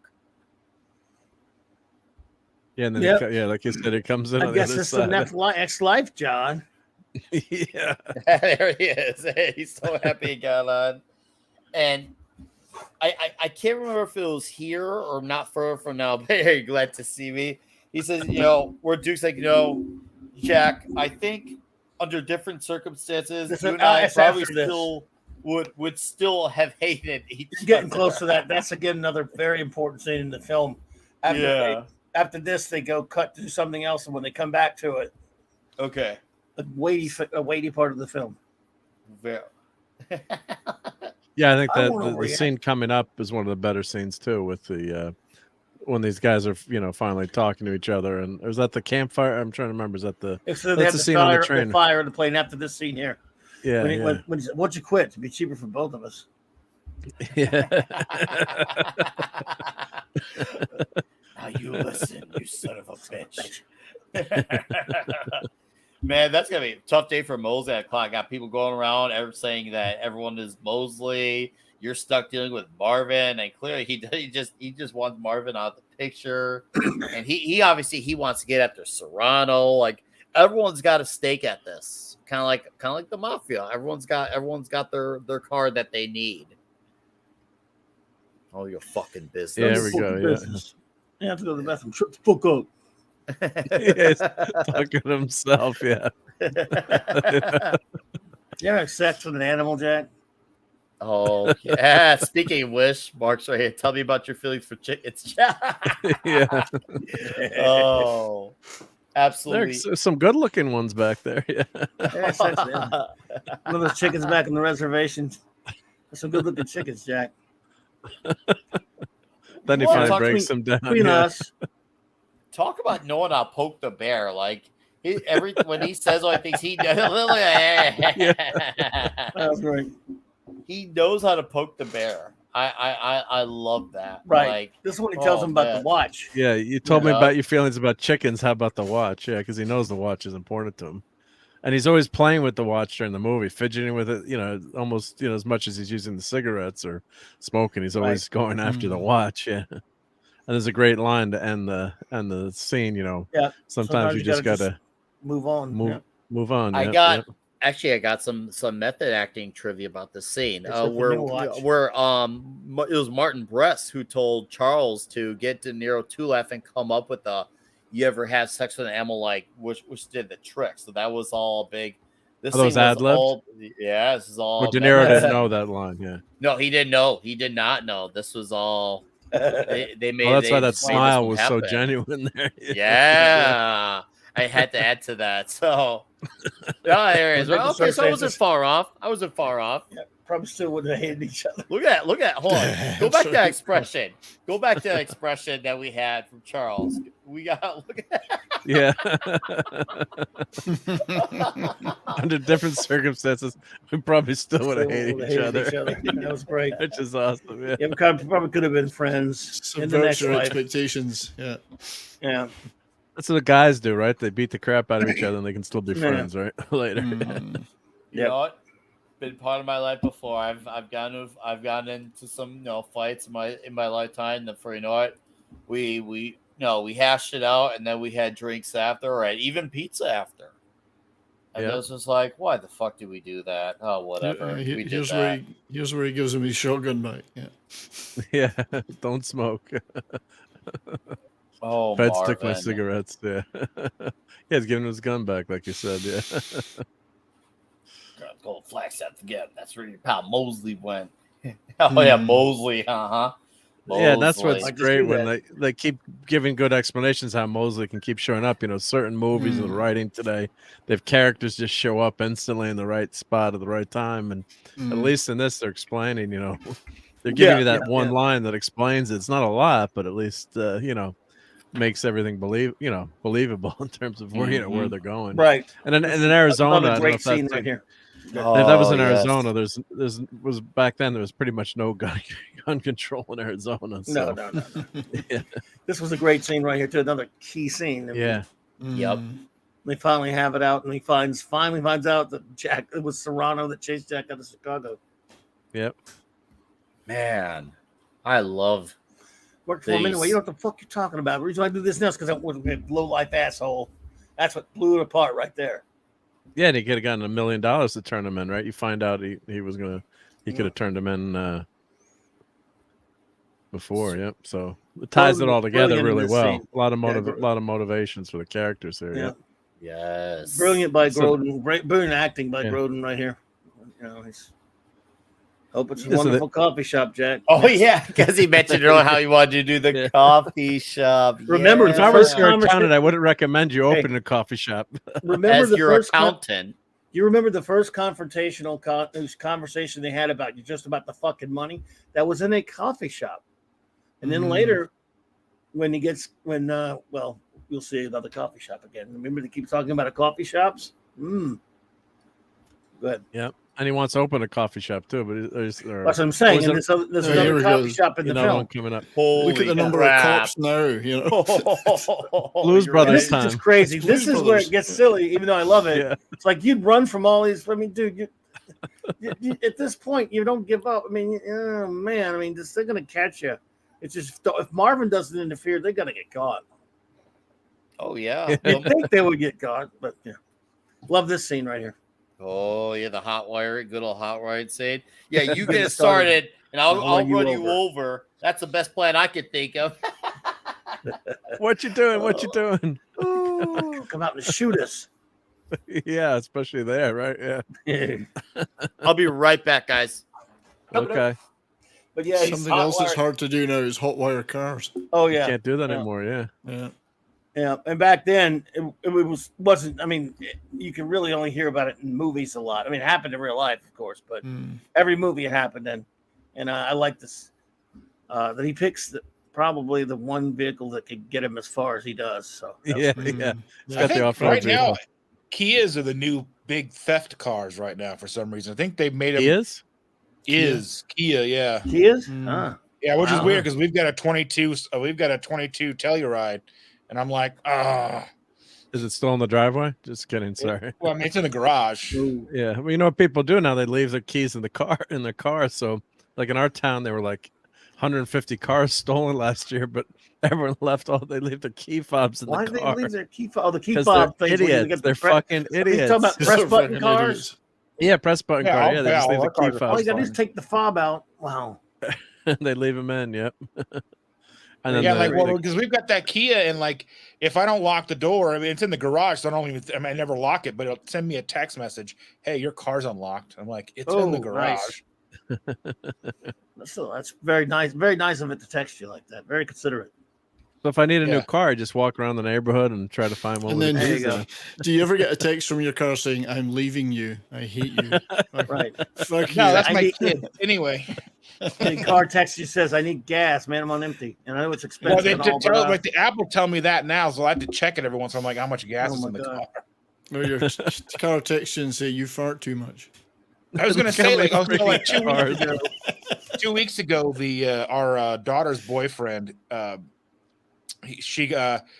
we call in the morning to see where she's at to bring my granddaughter because I watch her in the mornings, and she's like, "Oh well, Harley's car got stolen last night," Like, what happened? He forgot to left his key in the front in the car. Yep. So, and not So only that's was his key in the car, her spare key to her lease was in the car, and a garage door opener was in the car. Oh, good. And like That's her, a like the problem. girl's car seat, toys. I'm like, that's a lot of money to replace. Not only a car, but car is usually not that hard to replace. Insurance handles that, but everything else is a pain, right? Yeah. But they found it like 2 days later in the neighborhood. Some kid just picked it up and joy rode with it, left everything in it. So, dude got so lucky. See, I heard all the things you guys were saying while I was paying. I was laughing while I was paying. If my car was to be stolen, I never want to see it again. I want it to just disappear, and that's it. Your car texts you saying, "Hey, I miss you. Come in the car." Like, Come in hey, the car. I need gas. When are you gonna come and jerk off on me again? Like, hey, come and take a drive and listen to your book. I'm like, okay. You know what this film misses? The only thing this film misses is boobs. There's no boobs. Yeah, in there's it. not even a sex scene. Like there was with something like with the parental guide, it was like sex, nudity, none. Yeah, it was there's like none. lewd joke. They could have been at a scene in a strip joint at least. I mean, for Yeah, God's there was sake. no reason to have Matt on this episode. There's It like was 3 really- women in the whole movie. Yeah, that's right. Yeah, Mad would love this movie. Then the less women in it, the better. That's true. Where's Handy Randy when we need him to get the mad approval of next to no women in this movie? This movie was like straight up 97%, 7%. Not even any dudes female in it. cops. No, it's a You're guy's right. movie. It is literally a guy's movie, straight up. There's just endless sausage everywhere. They were sausage fighting, and they were fast as Lots lightning. of chorizo. You had the waitress. You had the lady who worked at the train station. You obviously wife, had his Walsh's ex-wife. ex-wife, his daughter. I'm trying to think of other women. that were in this Minor movie. parts, really. Yeah, so Dude, that's Yeah, four only a women. couple seconds there.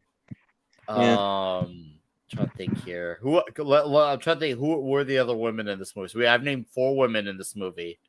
Who else can Had speaking lines, yeah.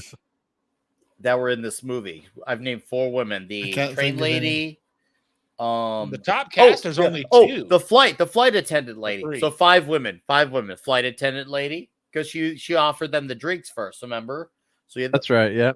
If you if you mentioned the woman that declined his credit card, she was the bus The bus lady. Yep. Yeah. There's not many. I mean, there's like the daughter's got the best scene of all the females in the movie. Oh, easily, yeah. And She's she's got the the best kid, scene. and she nails it the best. Yeah, no, you're right. 70s. It's a complete sausage fest, as you say.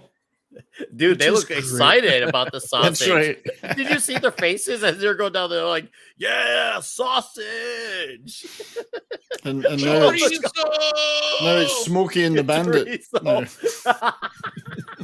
Look all I the, love that maybe one other Mosley one. seeing the devastation, you know. Mm. This utter devastation. You're right. He's just like, I can't catch a fucking break with these 2. there's all these. Oh no, that's ugly. But that's something I would do. Hey, look. I know. That's I'm you sorry, as De Niro. Bobby. I'm surprised Nick doesn't have like a pizza inspector badge. I'm gonna need a slice. I need to inspect Jack- this pizza. Need a- I got to make sure that the crust has good undercarriage. I got to make sure that the pepperonis are just the right amount of spice. I got to make sure that's a nice moist crust. And if there's pineapple on it, you got to make an arrest. Oh yeah.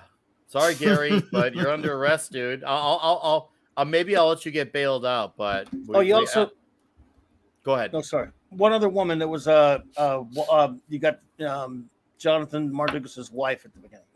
Oh yeah. So so there's a total of 6 women in this Yep, movie. And maybe the lady at the counter where you're going to propose first scene was, and we're not selling him his rental car. But other than that, sorry. No, it's okay. We were literally counting to figure out how many. Hey, was the there dog crazy. female or male? Was the dog female or male? I don't remember. I didn't. Dog check. had some lines in the movie. Bark, bark, Oh, bark, bark. and the lady whose phone he tapped, then he called her on the phone telling he was with the FBI. Oh yeah. That's a lady's voice.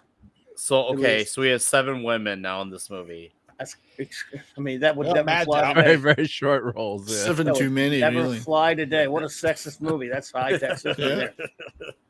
This movie is nuclear patriarchy with how many dudes there are in it. It's sir. nuclear patriarchy. Well, today some of the cops would have definitely been. Some of women, them. yeah. Jeez. Yeah. Half of them. More than half. They would have been in all the leadership positions, straight up. Yeah. Straight up. Yeah. Lonzo All right. Mosley will be a chick. Tracy Walter. Well, Great Walsh Well, would they be already a doing chick it with a and woman. Bob the Goon right there. Walsh would have been a chick, and Charles Grodin's character would have been played by Michael B. Jordan. That's right. Melissa guy's not McCarthy and Michael B. Jordan. Yeah, yeah. That's Tracy exactly. Walker.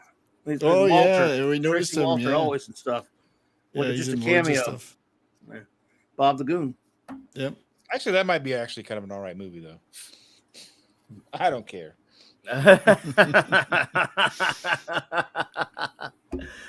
And this is where we start to see the change that go. scene.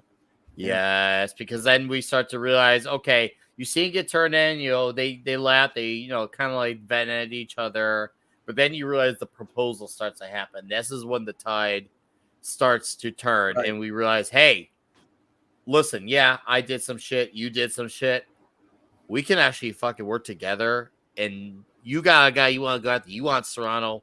I gotta give up the Duke. Let's make this shit happen. This is where pretty much the rest of the movie kind of happens, and it's basically we're in the end game now, per se. And as we get into the end game, we have a direct donation.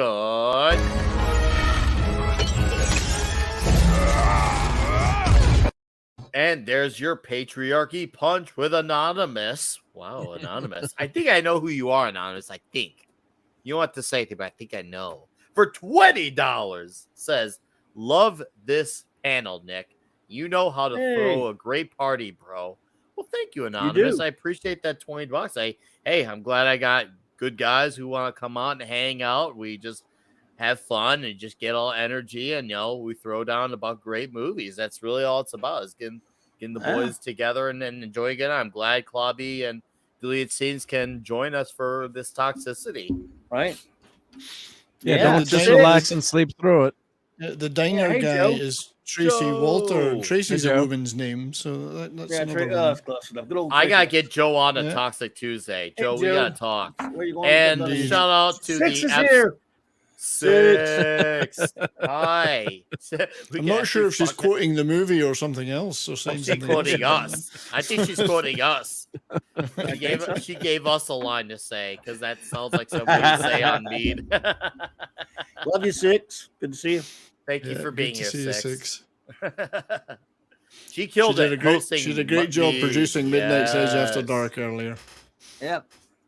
This is one of my favorite lines in the movie too. With the Oh, Yeah. Nick said it. Yeah. Okay. apparently I said we First we name actually. said? Okay, I said it. 10 I years didn't for realize person it. effect. I thought the one's after you, huh? That's right. And then the look in his face, he's like, "I'm gonna kill him." He's like, "Give him his phone calls." Is a guy Yaphet Kotto always looks permanently mad. He does. But just He does suppressing smile it. once in a while. Yeah. Yeah, he suppresses This scene here is quoted by I have a certain friend of mine and I. We quote this scene all the time when we go. Every time everybody's telling me to go fuck myself. We're just like, it's just perfect. Joe Pavlin, Toledo, panel, whatever. Eddie. He plays the character Eddie. Eddie Eddie. Mascone, I think. Mascoli. Oh, Yeah, he's I Look great. at Eddie. He's Moscow. I That's have first, to look probably at it. first time I ever saw him, but he was great in this. Yes, he was. And all he's doing, he's just doing a bunch of phone calls. This entire movie, 90% of his scenes are him on the phone. Dude, they Come on, let's see it. Are you fucking done yet, you slideball? I'll see you, puss.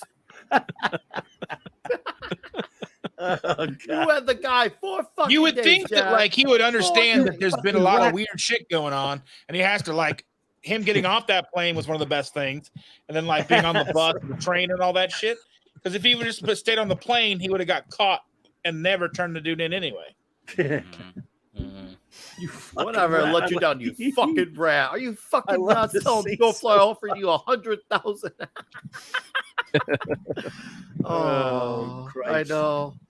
This, I can't see. I can't imagine like being the writer, George, who wrote this, like writing this, like, man, these are all like, can you imagine thinking, like, you're writing the script and you don't know that what you're writing is something that people are going to quote the hell out of for the next 30 plus years to come. That's insane. That's a wild thought to like process in your mind. Like, I'm writing all these lines and it's obviously it's not crossing your mind. And here you go. The payoff from we mentioned earlier. Yeah. I agree. Channel Surf Tracy Walker was brilliant in Repo Man. What's up, Channel Surf? How you doing? Let's see here. You know, and the dialogue is so snappy. It's not like now when they think they're being smart now when they write shit and they write. Everyone says 10 words when they only need 2, and it's all word salad. This is snappy. It's things people would say. But you haven't seen what I've seen. You haven't seen what I've seen. You haven't fucking seen what I've fucking seen. You understand me, you motherfuckers? Stab me in the fucking neck. No, but yeah, everything's to the point. Imagine that. Yeah. It doesn't need it's not like where they say so much without saying anything. We know they're to the point. They are very upfront about their feelings, and they don't care if they're surrounded by figures of authority. They're still going to say what's on their mind. And our entertainment lives are so much better for it. Like this other great punch to the patriarchy.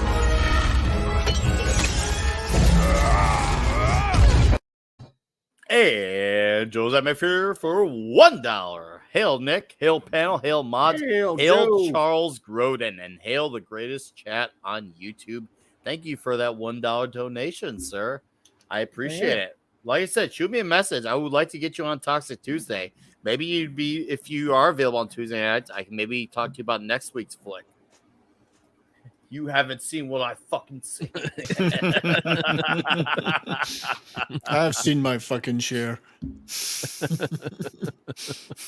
You haven't seen. I thought it was a part of the show of Skippy. Nah, you know how the show rolls, sex. It'd be like that. So okay, I love these old shots of Vegas though. Yeah. Oh, Polaroid. They're old Vegas. Oh, this is the funniest. The outcome of this is the funniest thing in the movie. But I never miss anything. I always got everything covered here. I'm just so smart. Yeah, got all the bases covered. The funniest thing in the whole movie, I think. It's because he is so cocky about it. He's like, "Oh, I'm so brilliant." It's fucking hold the newspaper. Yeah, he's like, "I'm so smart." Oh god. Oh shit! Hey, that was Channel Surf who said, "Dude, hey, thank you for that. That was seriously." That was very generous, dude. Thank you, I appreciate that. You are the man, Channel Surf. Cheers and beers to you, sir. Bottoms up. Oh, man. In 1988, there would have been a computer disk. It wouldn't have been thumb drives, so it would have been would have been floppies the hard floppies like that, the 3.5s. Yep. Oh, and that's a Tandy. That's a Tandy Model 100 computer on the desk there. So that's the last computer that Bill Gates actually wrote code for. And I have 2 of them. Of course, I'm a computer nerd too, obviously. But that's a cool Model 100. Model 100. Yep. So it's a laptop, and a lot of sports writers would use that because it worked on 8 AA batteries. So you could take that with you. Had a really good keyboard, and they type their stories in the stadium. So even years later, before laptops were really much better with the battery life, you'd see reporters carrying those around. It had a dial-up modem. Sorry for the diversion, but I just noticed that that's a cool little blast in the past. Machine, Yep. So it is one old ass computer. I like how he says. Go ahead. No, go ahead. It's all you, buddy. I like how he says to Mosley, "I don't want to step on your toes." He's been stepping on his toes the entire fucking movie. That's right.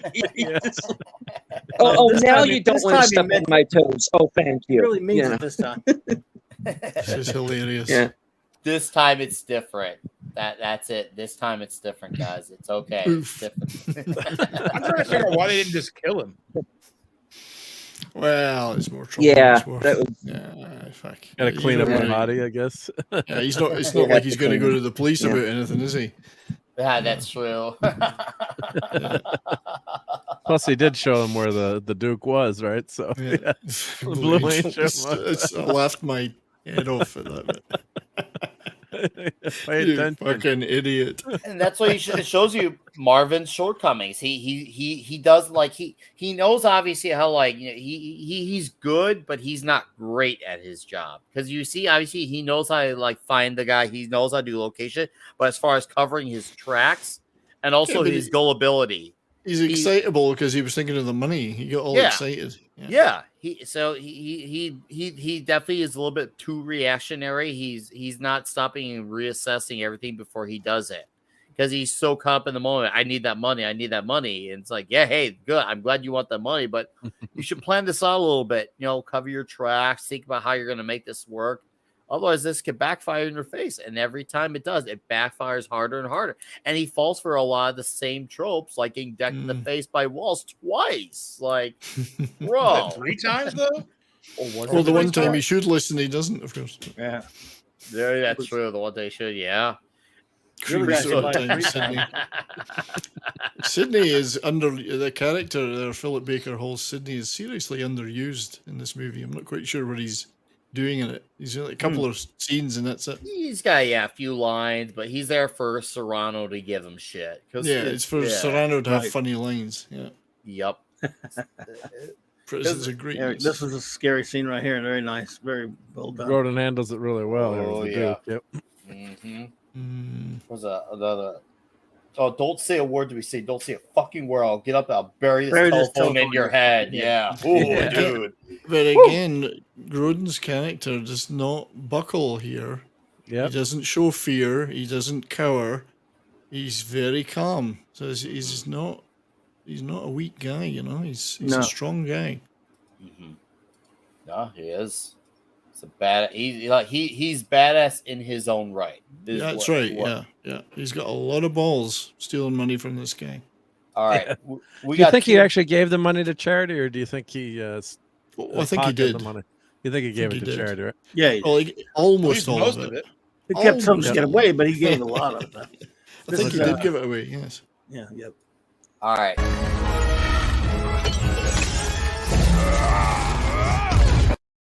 We got a double whammy direct ono. So TZ for $5 says, is this the stream where we throw our meat at Toxic Man Flu? If Tox was here, I would totally beg Mrs. Flu to hop on so she could throw her meat at his face. But unfortunately, the Flus are not here, but they will. I do know I will have Tox on Sunday when I celebrate my birthday Sunday night. Awesome. So he will be on with me then. And of course, so you're going to catch the flu then? I will catch the flu then, and hopefully, if we're lucky, he'll get a meat facial from Mrs. Flu. So, guys, all of you in the chat, right, Mags, throw the meat. Fingers crossed that she throws her meat at Tox in the face on my birthday stream. Maybe if we're lucky, she'll throw a big piece of meat in his face. So, fingers crossed. And then we got Joe's Atmosphere for $1 says, Yafe Koto for the win. Best movie star chamber with Michael Douglas. Awesomeness. I don't know if I have seen that one. I don't know. So I guess I'm going to have to watch it. Star Chamber. Yeah, I don't know if I've seen it. Good movie. Yeah, I haven't seen that for a long time. Good movie. Oh, this is the director here, Martin Brest, right here. That was him right there. The quick blink and you'll miss it, where he's asking Marvin the question. Do you want smoking or non? Quick cameo. That's him right there. That's Martin Brest right there. Yep. You're kidding me. Wow. I'll go back. Wow. He's a nerd. Oh, that's him then. Total nerd. Yep. My goodness, yeah. Is he still directing? I don't know. I don't think he's made anything for many, many years. I don't recall anything. Question. Hang on. Okay. I'm looking. He hasn't directed since 2003. He did Son of a Woman. That's another movie we need to have. Is Son of a Woman. Hoorah! What the hell is he doing here? Oh yeah, this is where the plan almost gets derailed because they realize, oh shit, great, Marvin's here, and the rest just happens, man. This is where the rest of it happens, but it all just flows very beautifully. Dare I say, beautifully. Everyone gets, we see, freaking, damn it, my brain's blanking out. Walsh here. He gets able to give the disc to Serrano. Serrano gets played like a motherfucker with it. It's just all beautiful. And you see he gets to get happy in Mosley. It's like, finally, I got something out of all this shit I've gone through this whole week. Mosley's relieved. I think that this was equally as big of a victory for him as it was for Walsh, because Mosley, he had a week too. It wasn't just Walsh. It wasn't just the Duke, but Mosley had his week too. Only had his name being used by Walsh. No big deal. And then a few seconds before, then you find out that Serrano paid off the captain. That's why his the wife got remarried. Then he insinuates, he said, why do you think he made captain? Because I paid him off, right, just to rub it into. So do you believe this guy made captain? Into him, yeah. Made him a captain. We'll figure it out. Made him a captain, yep. Made him a captain. Rub it in. This flu Dodie slapped me with her meat in Vegas, and it was awesome. Imagine the phrasing on that with Chelsea. That is hilarious. Psst, I heard a rumor Serrano has the diss. Serrano's got the diss. TZ, I'll gladly eat a deep dish pizza. I've made it so clear. I love deep dish. I actually love it. It's just not Chicago. I've actually, with the 18 inchers, I've had 6 of the 8 slices of the deep dish. No bullshit. I could eat a whole one if I need to. You can handle 18 inches? He can eat a whole 18 inches if he has to. I can eat the inches, bro. Eat the inches. You heard me. You guys are killing me, these cowards in the chat. Thank you guys for being here, by the way. We do appreciate it for another little more lesser known flick like Midnight Run. I do appreciate it. See, especially at Marks, you guys are all killing it at these comments. Are all you guys named Mosley? Oh yeah, Claude. Yeah, are all you guys named Mosley? Yeah. What are you talking about? Seriously. I mean, this movie is just so good, though. I just wish, glad a lot of people here are watching this, but it's like one of those hidden gems. Like, next time I'm like kids, we always end up watching some crappy new movie. It's like, you're trying to decide a new movie to watch, and most of this new stuff is crap. So like, this would be good, good movie to, watch with the, my kids are older. I'm not young kids, I'm talking college age kids. But, I would watch it when I was like 5, 7, 8, 10. We used to rent movies all the time. I'm surprised I never saw this one. It's an under the radar movie. Well, it's definitely underrated. The guy you saw in there named Claude, he's the one I went to see it with in 1988 at the theater. And he's the one yes, and we quoted all the time. Nice. Everybody's telling me to go fuck myself. And yet, it seemed like in that era, you could go and see 3 great movies a week like this, And that was just a Monday. That was just a Monday. Yeah, an endless succession of them. That movie pass would have made sense back then to get to see. Yeah, I used to go to 3 or 4 movies a week minimum in those days. But, Look at Claude's guy here. I fucking love this fucking movie, fuckers. Dude, you fucking don't. All right. Fuck off. Fucking Tuesday. Holy shit. 6. Oh, 6. Happy early birthday for thank you. $25. What a nice thing. Thank you, 6. 6 is you are wonderful. awesome. And she killed it, as I gotta acknowledge it again. She killed it hosting me twice now in the last week. Right. She was great tonight. She was absolutely killing it. Thank you for that $25. Man, that's very generous, 6. Thank you very, very, very much. Well, it is your 50th birthday, Nick. It is going to be my 80th birthday, actually. Oh, your 80th. Okay, yeah, 80th. I'm much older than all of y'all. You're in dog years. Dog years. And Joe, shoot me a message on Gilded. We'll talk, okay? I got the perfect movie for you. You trust me. Your head will probably explode the way, like, that one scene in Dave Chappelle that happened. Yeah, so it's going to be Scanners then. That's what you're saying. Oh, sorry. Oh, good choice. Cronenberg. Love it. There's nothing like seeing Michael Ironside's head blow up. So I feel like this scene, once again, this is another one of those great scene. Emotional, touching scenes that it's just like this movie really nailed it with the ending, because it's like okay, so how's he going to handle this now that he's made it to midnight? He's in LA. You thought What's he was gonna taking him do? back. Yep. You know, Mm-hmm. Oh, their last words to each other is really good, and how they Sure. part ways, and then the fact that the Duke just kind of disappears like he's Batman too. I thought it was a really Yeah. cool touch. I feel the emotions from this scene. I love this scene alone for me is like a huge 10 out of 10. This scene, the Huge. exchange. Mm-hmm. It is huge. It is really huge. I love this scene. Yeah, it's Because he doesn't have to do this, right? No, yeah. he doesn't. No, he probably He has that's no probably idea he's not got his, the not money. his only money belt, because otherwise he wouldn't have anyone to get away. yeah. Well, he does I say mean, he kept some money, but Well, yeah, but that's like 300 grand right there almost. yeah. he tried to. So don't tell me he gave him everything. Hey, don't forget that cab couldn't break change for that cab. So Yeah, Of he course, that's later. got change for $1,000. The thing is, he's leaving him. He's giving him this money. I hope he's kept some for himself, because That's what I'm saying. He must have had 2 money belts. he's going to be standing he in that does say- airport for a long time. He Otherwise, does say before that I didn't clip it, but he says I saved some traveling money for myself. yeah, you better have a little bit to He get out probably of has here another himself. 300,000 or something. No, they yeah. they clipped it for the movie. I didn't clip. I mean, I didn't catch that. That's that not in the quote. movie. It's not in the No, movie. he does. He does say that. He says I kept. Well, he some says traveling- I kept some traveling Some money. But he's traveling money giving for him the belt, so I assumed he was talking about that belt. No, I assumed it's in relation to him keeping the Duke keeping some No, he said, traveling well, money I for Well, thought have he something. said I thought the FBI was closing in when I saw we kept some I got some traveling money. Take it. Well, He he didn't better have say. something, or he's stuck. Oh, I understand that. That's what I'm saying. But he doesn't tell us that he does. He, just are we to believe that's all he had that he gave to Jack? I mean, I don't know.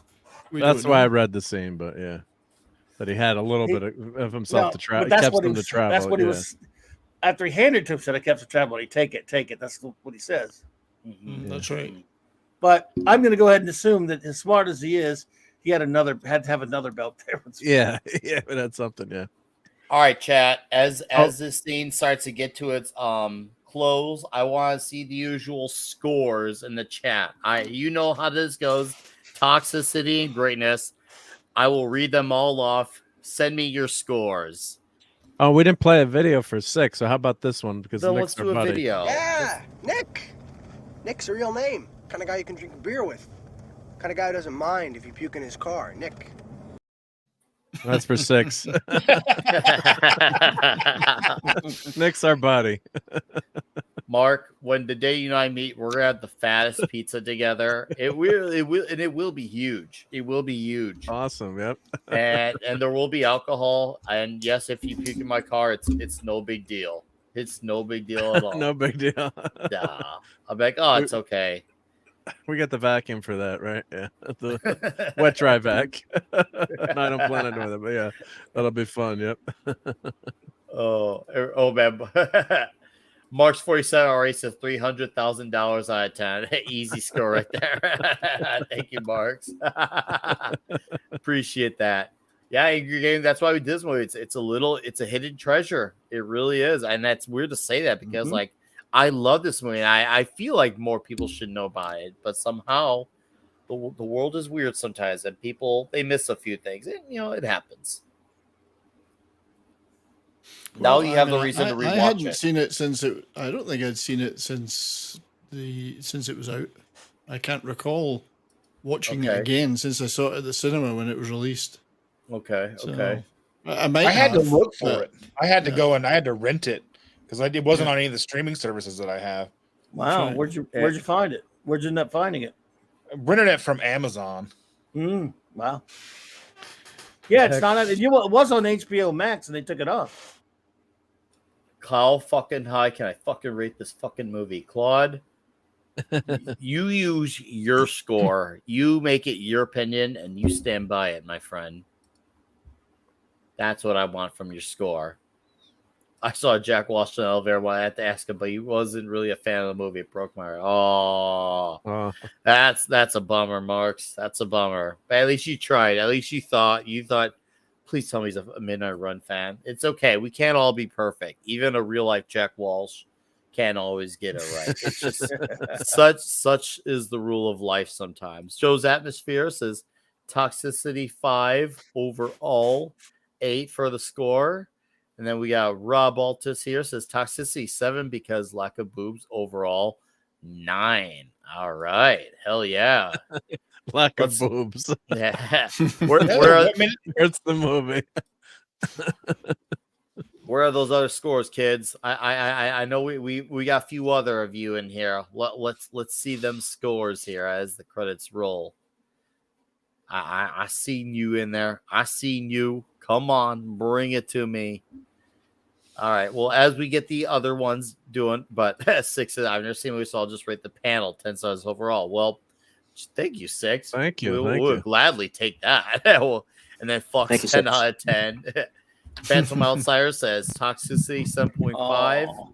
Overall, nice. 8.5. All right, cool. Thank you, Phantom Outsider. Appreciate that.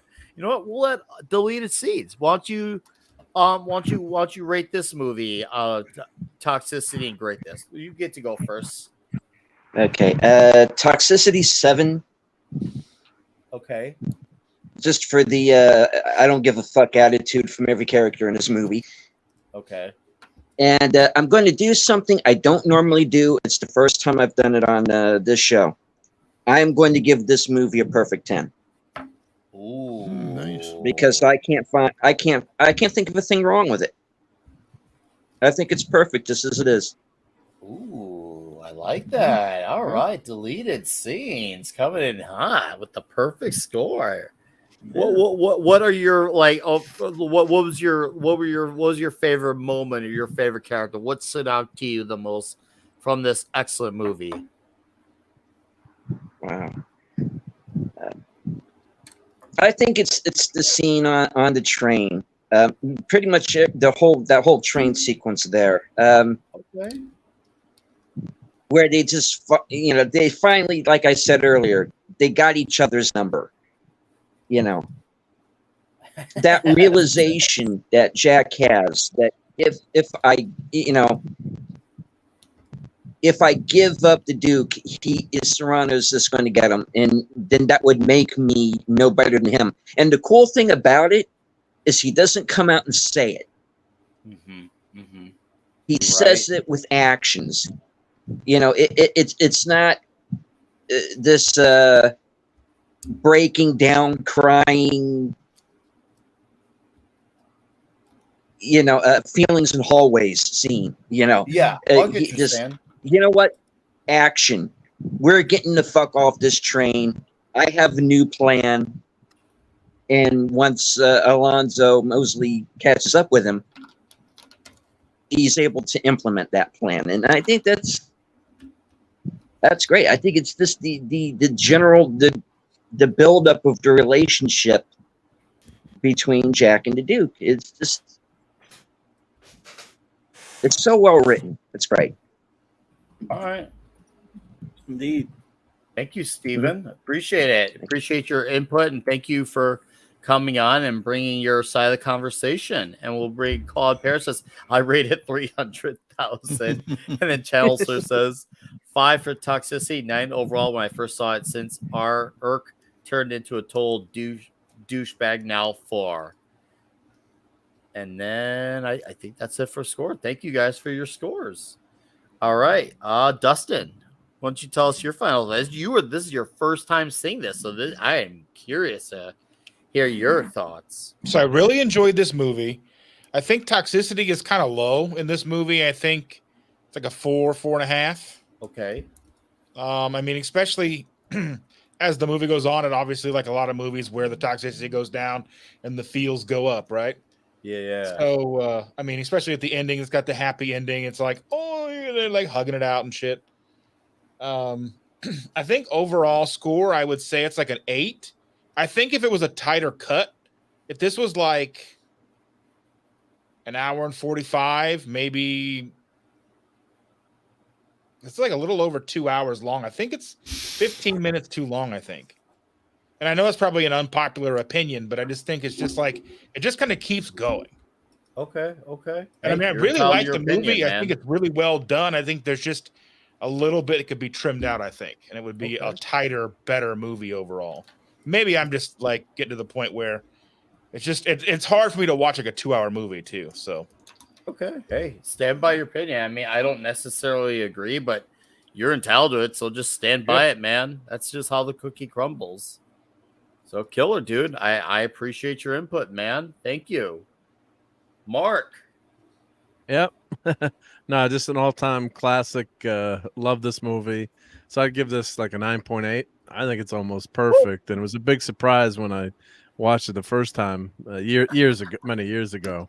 And you're watching again, I think it still holds up really well. And De Niro's great as a comedian. Grodin's that's deadpan delivery, and and there's the little things in this movie. The script is so intelligent, like that add to the characters. Like when they're leaving the tip, like we said before, he leaves the tip, and he's like, "That's only 13%." And De Niro's like, "What?" He calculates. That shows that what math is his thing. But all and like the deleted scene said too, that was my favorite scene on the train where they say they really have a heart to heart, and they kind of they're Grodin's saying all those lines out there. It's just basically telling them to fuck off all the time. But that maybe would have hated each other in another life. It's just a great guys bonding, and you can see the love of yeah, Mark wanted to give it a 10, but no boobs. Yeah, all right. Maybe I'll throw throw Mads on the picture for a joke with some fake boobs. But yeah, this was just love all those character moments, and the movie's a smart movie. Like everything lines up. There's no mystery boxes and no MacGuffins here that don't make sense. Grodin's got got that money belt. But there's no magical person coming in to save them. Other than Marvin, of course, I guess a couple times he comes out of nowhere, but that's all explained pretty well. And the characters, just the lines are great.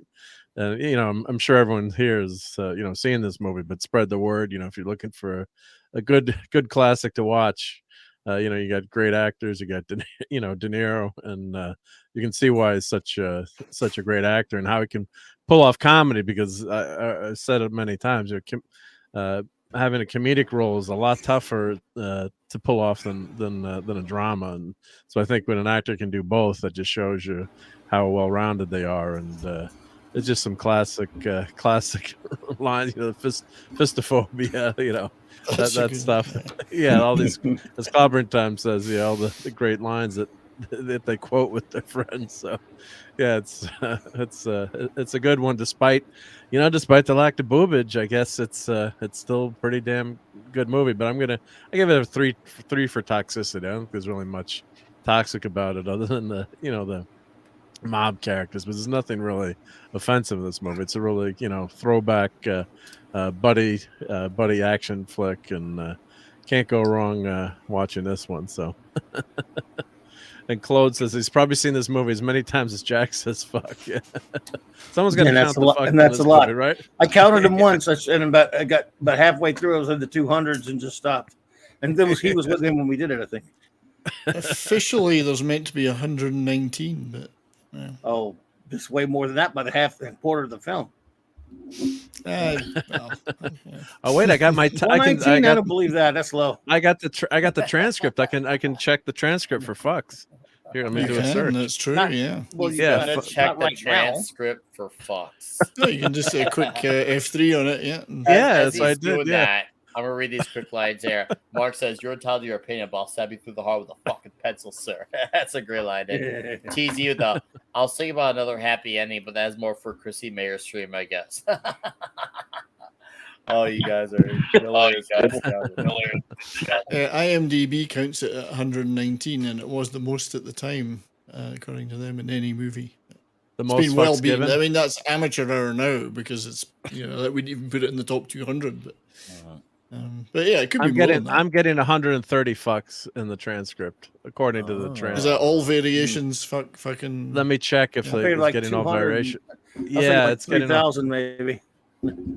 I got you.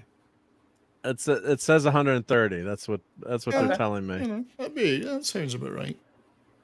That's pretty good. Yeah, it's getting The all way that he iterations. says them that counts. It's the way he says them. Seems low to me somehow, but okay.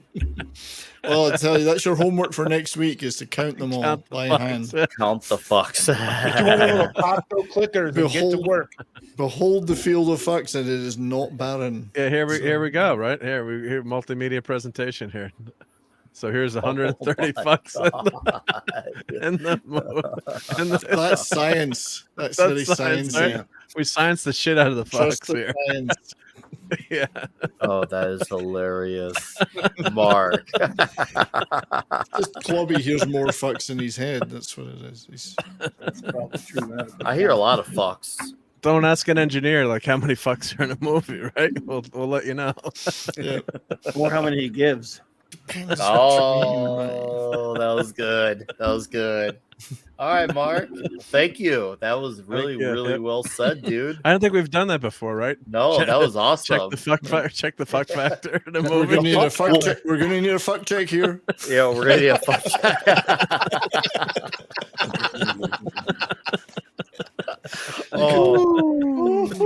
You need to set up an official fuck check for the internet, then, don't you? You know, just so like a Snopes for Do we need a fuck counter for our fucking streams now? Yeah. Oh man. All right. Yeah. So I got tired of all the. Oh my, you guys are hilarious. All right, 70s. Go ahead, do your. I mean, I give it a lot of. Yeah, I mean, the field of fucks was not barren in this one, that's for sure. Nobody, or very few people, can say the word fuck like Robert De Niro, and he uses every one of them perfectly here. There's no fuck wasted in this film. And most of the toxicity is tied up in his character, if you think about it. But it really is. It's not that toxic, as some people have said. I mean, you could make it. If you imagine trains, planes, and automobiles with the word "fuck" in it 200 times, and it would be roughly equivalent to that movie. Although it did have an R rating at the time, I can only assume that's because of the language. You know it. Oh yeah, that's exactly. Yeah, because otherwise, if you take that out of it, it's not that toxic. There's not a lot of blood and gore. There's certainly no boobs, which is a major disappointment. Major disappointment. I mean, I guess by today's standards, you'd say having all those, straight white men running around, and we assume they're straight, would be toxic. But I think I'll give it a 6 out of 10 for toxicity. I would have given it 7 if there'd been boobs. However, I thoroughly enjoyed watching it again, and I had forgotten just how smart it is, how funny it is, how engaging, and just fucking entertaining it is. So I think as a movie, and I'm almost like it's almost like coming to it fresh because I hadn't seen it for so long. I'm gonna give it a 9 out of 10. 9 out of 10. Yeah. 70s rock fan for you guys. Yeah. Thank you, sir. That was awesome. All right, Klobby, you're up. Batter's up. I'm going to actually go ahead and give it a 7 for the toxicity. You normally would be a little bit lower, but you have to remember what we talked about. It's not just some of the comments that Jack makes about women and stuff. The fact that this movie itself as a whole has almost no female representation. It's not just the bare minimum, more than probably almost any movie you'll find outside of John Carpenter's The Thing. That has to count for something, but it is also meaningless. That's the problem, Clobby. None of them were bare. If they'd been bare, it would have been more toxic. It's only a couple hours, and you can go back to watching porn. And but as a film, I love this movie so much. It gets as close to a 10 as you can get for me. Like, gets a 9.90. I don't know. I mean, it's right.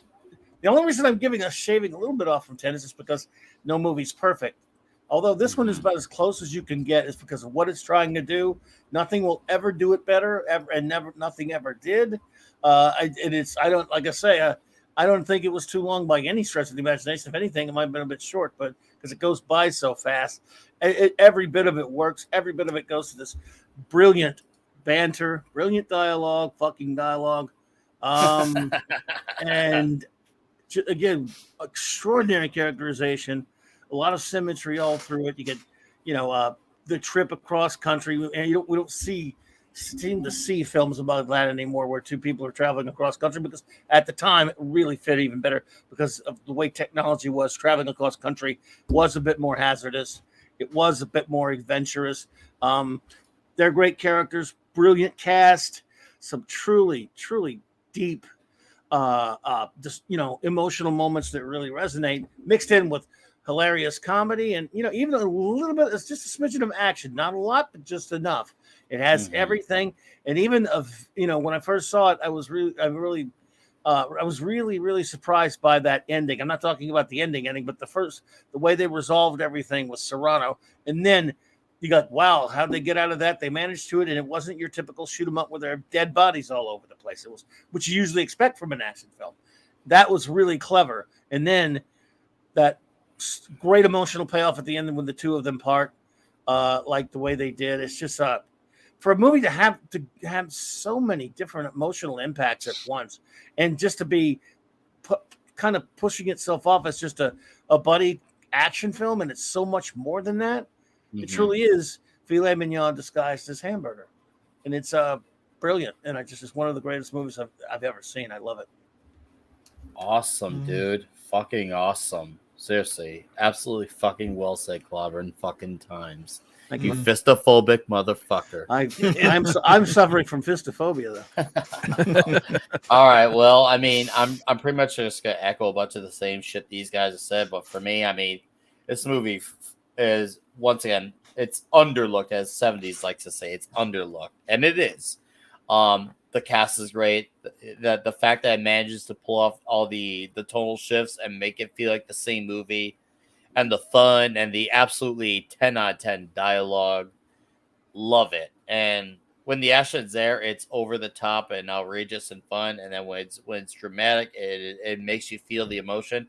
When it's funny, which is a lot of it, it really dives you in for that. So it's the best of all those worlds. And it's not every day you get a movie like this, or Big Trouble in Little China, where you can juggle all these types of crazy things and make it work. And these are the types of movies that do. And of course, the memorable performances from De Niro.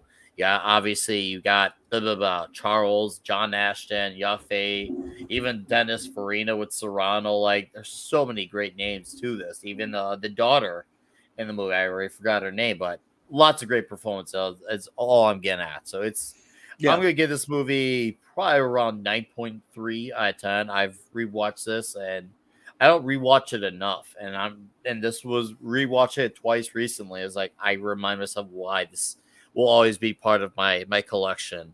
So as far as the toxicity goes, I'm gonna give this a 7, because I feel like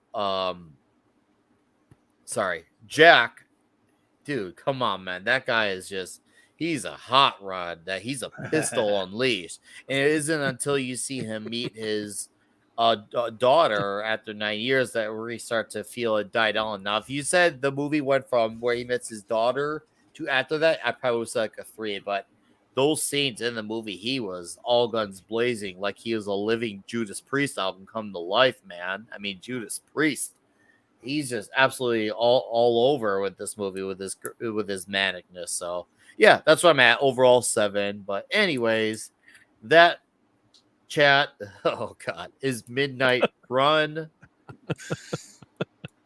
Guys, next week we're gonna turn up the volume a little bit for Toxic Tuesday.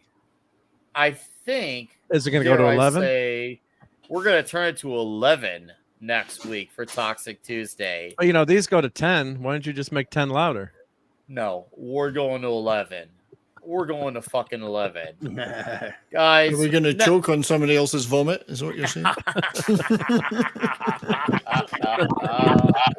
So we're going to have Spinal Tap as our Spinal Tap. Oh, what is happening? I think Deleted's got his. Sorry, Deleted. No, it's okay. We'll let you know. We'll pass it off, and then we'll let you know. But it's all good, dude. You're good, man. So yeah, Spinal Tap is Toxic Tuesday next week. Rock on. So we'll let Deleted Scenes plug in his channel first.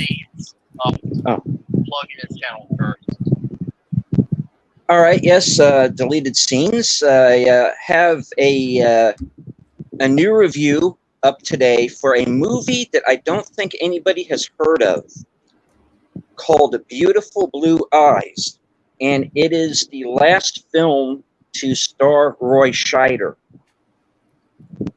He passed away while making it, and they through some very well done visual effects, they were able to finish the film, and it's outstanding. He's great as always.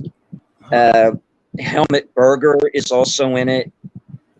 It's about a New York cop who goes back to Germany for two reasons. One is to patch things up with his son, and the other one is to get revenge on the Nazi officer that wiped out his family. So it's some very intense stuff. It's very good, though. One other thing I wanted to bring up real quick that is sort of Midnight Run adjacent. I have a 6 Degrees of Kevin Bacon story concerning this movie. The actor who plays Joey, aka Moron Number 2, is named Robert Miranda, and I actually met his daughter at a film screening for this movie, which is Virginia's Run, which he's also in. This is a movie, and it couldn't be any more different than Midnight Run. It's a family film, and didn't know he was going to be in it. Didn't know his daughter was going to be in the audience when we saw it, but I'm out front after the movie's over, talking to this beautiful young girl, and it turns out that she's his daughter. And it was very that was a lot of fun to, she goes, "Hey, yeah, he's my dad." And I'm like, cool. Did he say, "Are you going to propose?" I'm sorry. I should have. In retrospect.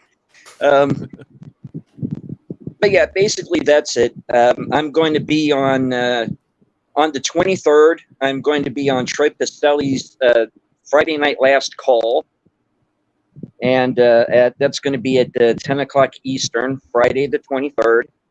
And I'm going to be part of a panel with Ryan Roger Athai, Maria Tiwatelli, nice, Orville Nation, and whoever else gets to show up. So that's to be announced. Killer, dude. Well, thank you for joining us back to back. I appreciate your time. All right. You have a great evening. Appreciate you having me on. My pleasure. We'll do it again someday, okay? Indeed. All right. Take care, deleted. On to Dustin. Plug in your channel. Sorry, guys. Sorry, Dustin. I don't know why I rushed you, but this is Deleted Scenes channel. Go check him out right here at the link. Thank you, Mark. All right, Dustin. Go nuts now. Nuts. You know me. Keto simple. Recipes, product reviews. Keto shit's expensive, so come check and see what we think of it before you go and spend a bunch of money on it. Yeah. Fun channel. Make good stuff. We're funny. Come check us out. You heard the man, guys. Sub to Dustin's channel. Keto Simple here. Let's get him to 2K, and then he's going to have 10K in the next year and a half or so. It's going to be huge. So, sir, thank you for joining tonight. As always, love having you on. Love doing this weekly for you. Hopefully, when our schedules actually align for damn once, we can actually be at the same show again. It will happen. Amazing. It will be, and it'll be fantastic. But until then, sir, I can't wait to do Spinal Tap next week. So we'll get a taste of that. We'll get a taste of that. Yeah. It's good. So thank you, my friend. You have a great night and have a great week. You too, brother. 70s rock fan. Hello. Sir. May I ask you, sir, your birthday stream, when is that kicking off? This Sunday night at 8 p.m. Central. 8 p.m. Central. Is it going to, Nice. do you anticipate running for quite a few hours? I'd say around 3 hours. Because I will be at work at that time, but hopefully I'll be home in time for at least the last part of it, mate. I So. was gonna say even just drop in too, because I'm sure there'll definitely be a lot of rotating. The Dick's Division are gonna help me. Well, they're probably gonna help me rotate people, so Well, it'll be I'll great. look forward to dropping in at the end of that if I can get away from work at a reasonable time. But I've only got 2 more weeks of this job left that I'm currently doing, and then I'm free. So YouTube You should do a retirement celebration stream. Well, maybe YouTube activities will rise back up to a better level again. We did have a great live stream yesterday where we talked about the movie The Andromeda Strain. Yes. So that was a lot of fun. Yeah. And so watch that in the replay if you can. And I also released a new video on a Korean TV show called Mr. Sunshine that I really enjoyed. So I wanted to do a little video tribute to that. It's not a new show. It's been out since 2018, but I'm getting into a lot of Korean stuff at the moment. And this one I particularly enjoyed, I have to say. But I do have plans for a few new videos. And as I say, once the work has stopped, I will be upping the production of those. But you can see me, you'll see me in a few places. Midnight's Edge After Dark, Foulball Productions on Fridays, and hopefully on your birthday stream on Sunday, Nick. So thank you for having me again. This has been a lot of fun. I hope you come. Oh, 70s. Do you have any often? I will come Rotating often. dicks. I will come often. Do you have any artificial plates or limbs? Would you like me to get some? Would you like me to get some? Next week's gonna be crazy. I could get some other people's and bring those. But... We're gonna have a wild Tuesday next Tuesday. 70s. Love having you on. You've been a great friend. Love doing this show with you. Mate. And when you do your retirement stream, I will come. Okay. I will come. Buckets. Okay. All right, Clubby. I'm so glad you came back on here as a guest for Toxic Tuesday. Love doing the weekly comic shop talk with you. I will send you a message. I'll probably within the next 24 hours. We can try to lock down a date to talk Spider-Man the animated series. But until then, plug in what you got coming up this week. Well, thanks for having me, buddy. Great for hanging with you in this great panel and the great chat there. Tomorrow night at 10 p.m. At 7, I should say, p.m. Central, Loki's comic book roundtable will be going on, and maybe Mr. Mark will be over there with us if he's able, and it'll be Loki and myself, and I don't know who else, but maybe some others. And then later that night at 9 p.m. Central, I will be doing my Wild Card Wednesday night show as I always do, and then. Thursday night, we've got Raquel and Mark join me as always for the Clobby's Clubhouse. And of course, we got Friday night. I'll hopefully be hanging out with you in the comic shop gang. And then Saturday, of course, 9 p.m. Central, as usual, Saturday night Star Trek, which will be reviewing 4 more episodes of Deep Space Nine.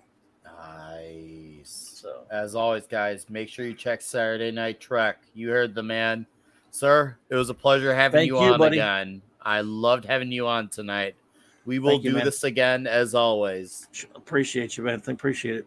And of course, the man who keeps the visuals going and excellent contributor to the show, Mark. Thank you. Fucking D with a C to you. A nice Captain Crunch box in back of you. Oh, I figured I was waiting to see if you noticed that. Yeah.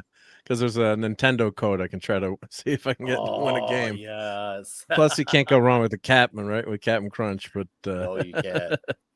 But yeah, this is fun. Great hanging out with you guys as usual. Tuesday's not. It's got to be toxic, and I guess I'm going to confession this weekend. There's a lot of fucks I've got to account for since I grew up going to Catholic school. But check out my channel. I've got my main shows Sunday night at 10 p.m. But I'd love to jump on your birthday stream before that and say hi and wish you happy birthday. You and hang out with you for a little bit. Let you in. So let me in. Yep, I will come. And I just did a review of Clobbering Times. I just got this in the mail today. So the Star Trek Motion Pictures Director's Edition in 4K, and it's glorious. So this is the one that has all the special, like bumper stickers and cool stuff with it. So I just had that on my channel. So check that out and check. And happy birthday, Nick. Hope to see you Sunday night. And I'll be on Thursday night on the Clubhouse, tomorrow night with Clobbering Time. So if you like toys and comics and Trek, check out my stuff. And catch you Tuesday. Tuesday's gonna be wild. I love Spinal Tap. Oh, I Gonna be can't fun. wait to talk Spinal Tap, sir. You are the man. Should we all get cold sores for next week? Or no, that's too much going too deep into the role, I guess, right? Yeah, but That's too much methoding. Too much methoding. Yeah. Well, Mark, appreciate you, sir. We will hang a lot, and Spinal Tap will be huge. Thank you, as always, for what Yep, you do. thank for the you. show. Appreciate it. Yeah, a lot of fun. Yep. And thank you for that comment. Deleted scenes. Yep. Eric So here's my channel in here. Yeah, go ahead and plug your Eric channel. K. Hey, Eric, I appreciate you lurking, man. Don't Great worry to see about you being there, bro. active. If you're just listening in, that's cool, man. And guys, once again, before I plug in anything about me, deleted scenes right here, Clobbered Times right here, Keto Simple right here, That 70s Rock Fan right here, and you got Mark D with a C right here. Mark D with a C is Discord. Check it all out. Tomorrow night, I'll be hanging out with the Shagsworth on his channel. That should be at 10 Central. It's going to be nice. It would be a nice chill stream. He's got him. Usually has Sheep City in. You may have seen Sheep. He's usually one of the mods for Young Ripa. So he'll be there. Horror Amarada. There'll be fun crew to hang out with. It'll be nice to hang out with a different crowd tomorrow night. I've hung out with Shagsworth once, and he was fun. So it'll be cool to be in a whole other cesspool of YouTube, but yet still somewhat within our realm. So I guess you could call it another side to our sphere, basically. So I'll be there tomorrow night. Yeah, you can catch me on Midnight's Edge After Dark Tuesday and Thursday. Of course, I have Comic Shop Talk Friday night, and I yell at Park Cars, the Comics Division, the Dix Boys. I've got a video coming out this week. That will be good. And, of course, next week, Spinal Tap, Toxic Tuesday. Like, we're going to raise the fucking roof. We're going to Booker T this shit, guys. Be ready and make sure that you can dig that, suckers. Hey, yes. I can dig that. Oh, wait, wrong movie. So, and anyways, yes, Sunday night, I will plug it again one more time. Sunday night at 8 p.m. Central will be 35 birthdays of Nick Weiser. What's up, Max Redstone? Yeah, dude, TZ. That last year's Yelling at Park Cars was one of the best episodes we ever did. Maybe it was the best Max. one. Maybe we had Brandon Morse from Red State Media on, and Brandon was just a phenomenal guest, a funny guy, and it felt like he had already been part of the Dix division, even though he was a guest on that first time ever. So we will be talking with him again. And also we do a Timcast hour where we, like Tim Pool, where he does the member stream after the Timcast IRL. We move over to Odyssey for our last hour. That way we could get into the stuff that we can't say on YouTube, but not to get into all that. But yes, it was a great episode. Yes, the Switch on Odyssey was very well received. But this is the birthday stream. Well, set your reminders, and I hope I can hang out with all of you. Bring your drinks. Bring the fire department. Bring the caveman. You can take the bugs from your backyard. Bring them all too. Bring them inside your house. You can invite. I don't care. You can bring a freaking walrus to the party. I just want you all there for it. Okay, we're gonna make this 35er huge. I am the walrus. Oh, stop! You're clobbering. You're clobbering. Oh, that's true. Times. Maybe Yeah. 70s is definitely the walrus. So yeah, that Spinal Tap video this week. Seriously, guys, thank you for being here and supporting Toxic Tuesday, and thank you for supporting the 56th episode. We will see you all soon. Good night, everybody. Night, Goodbye. everybody.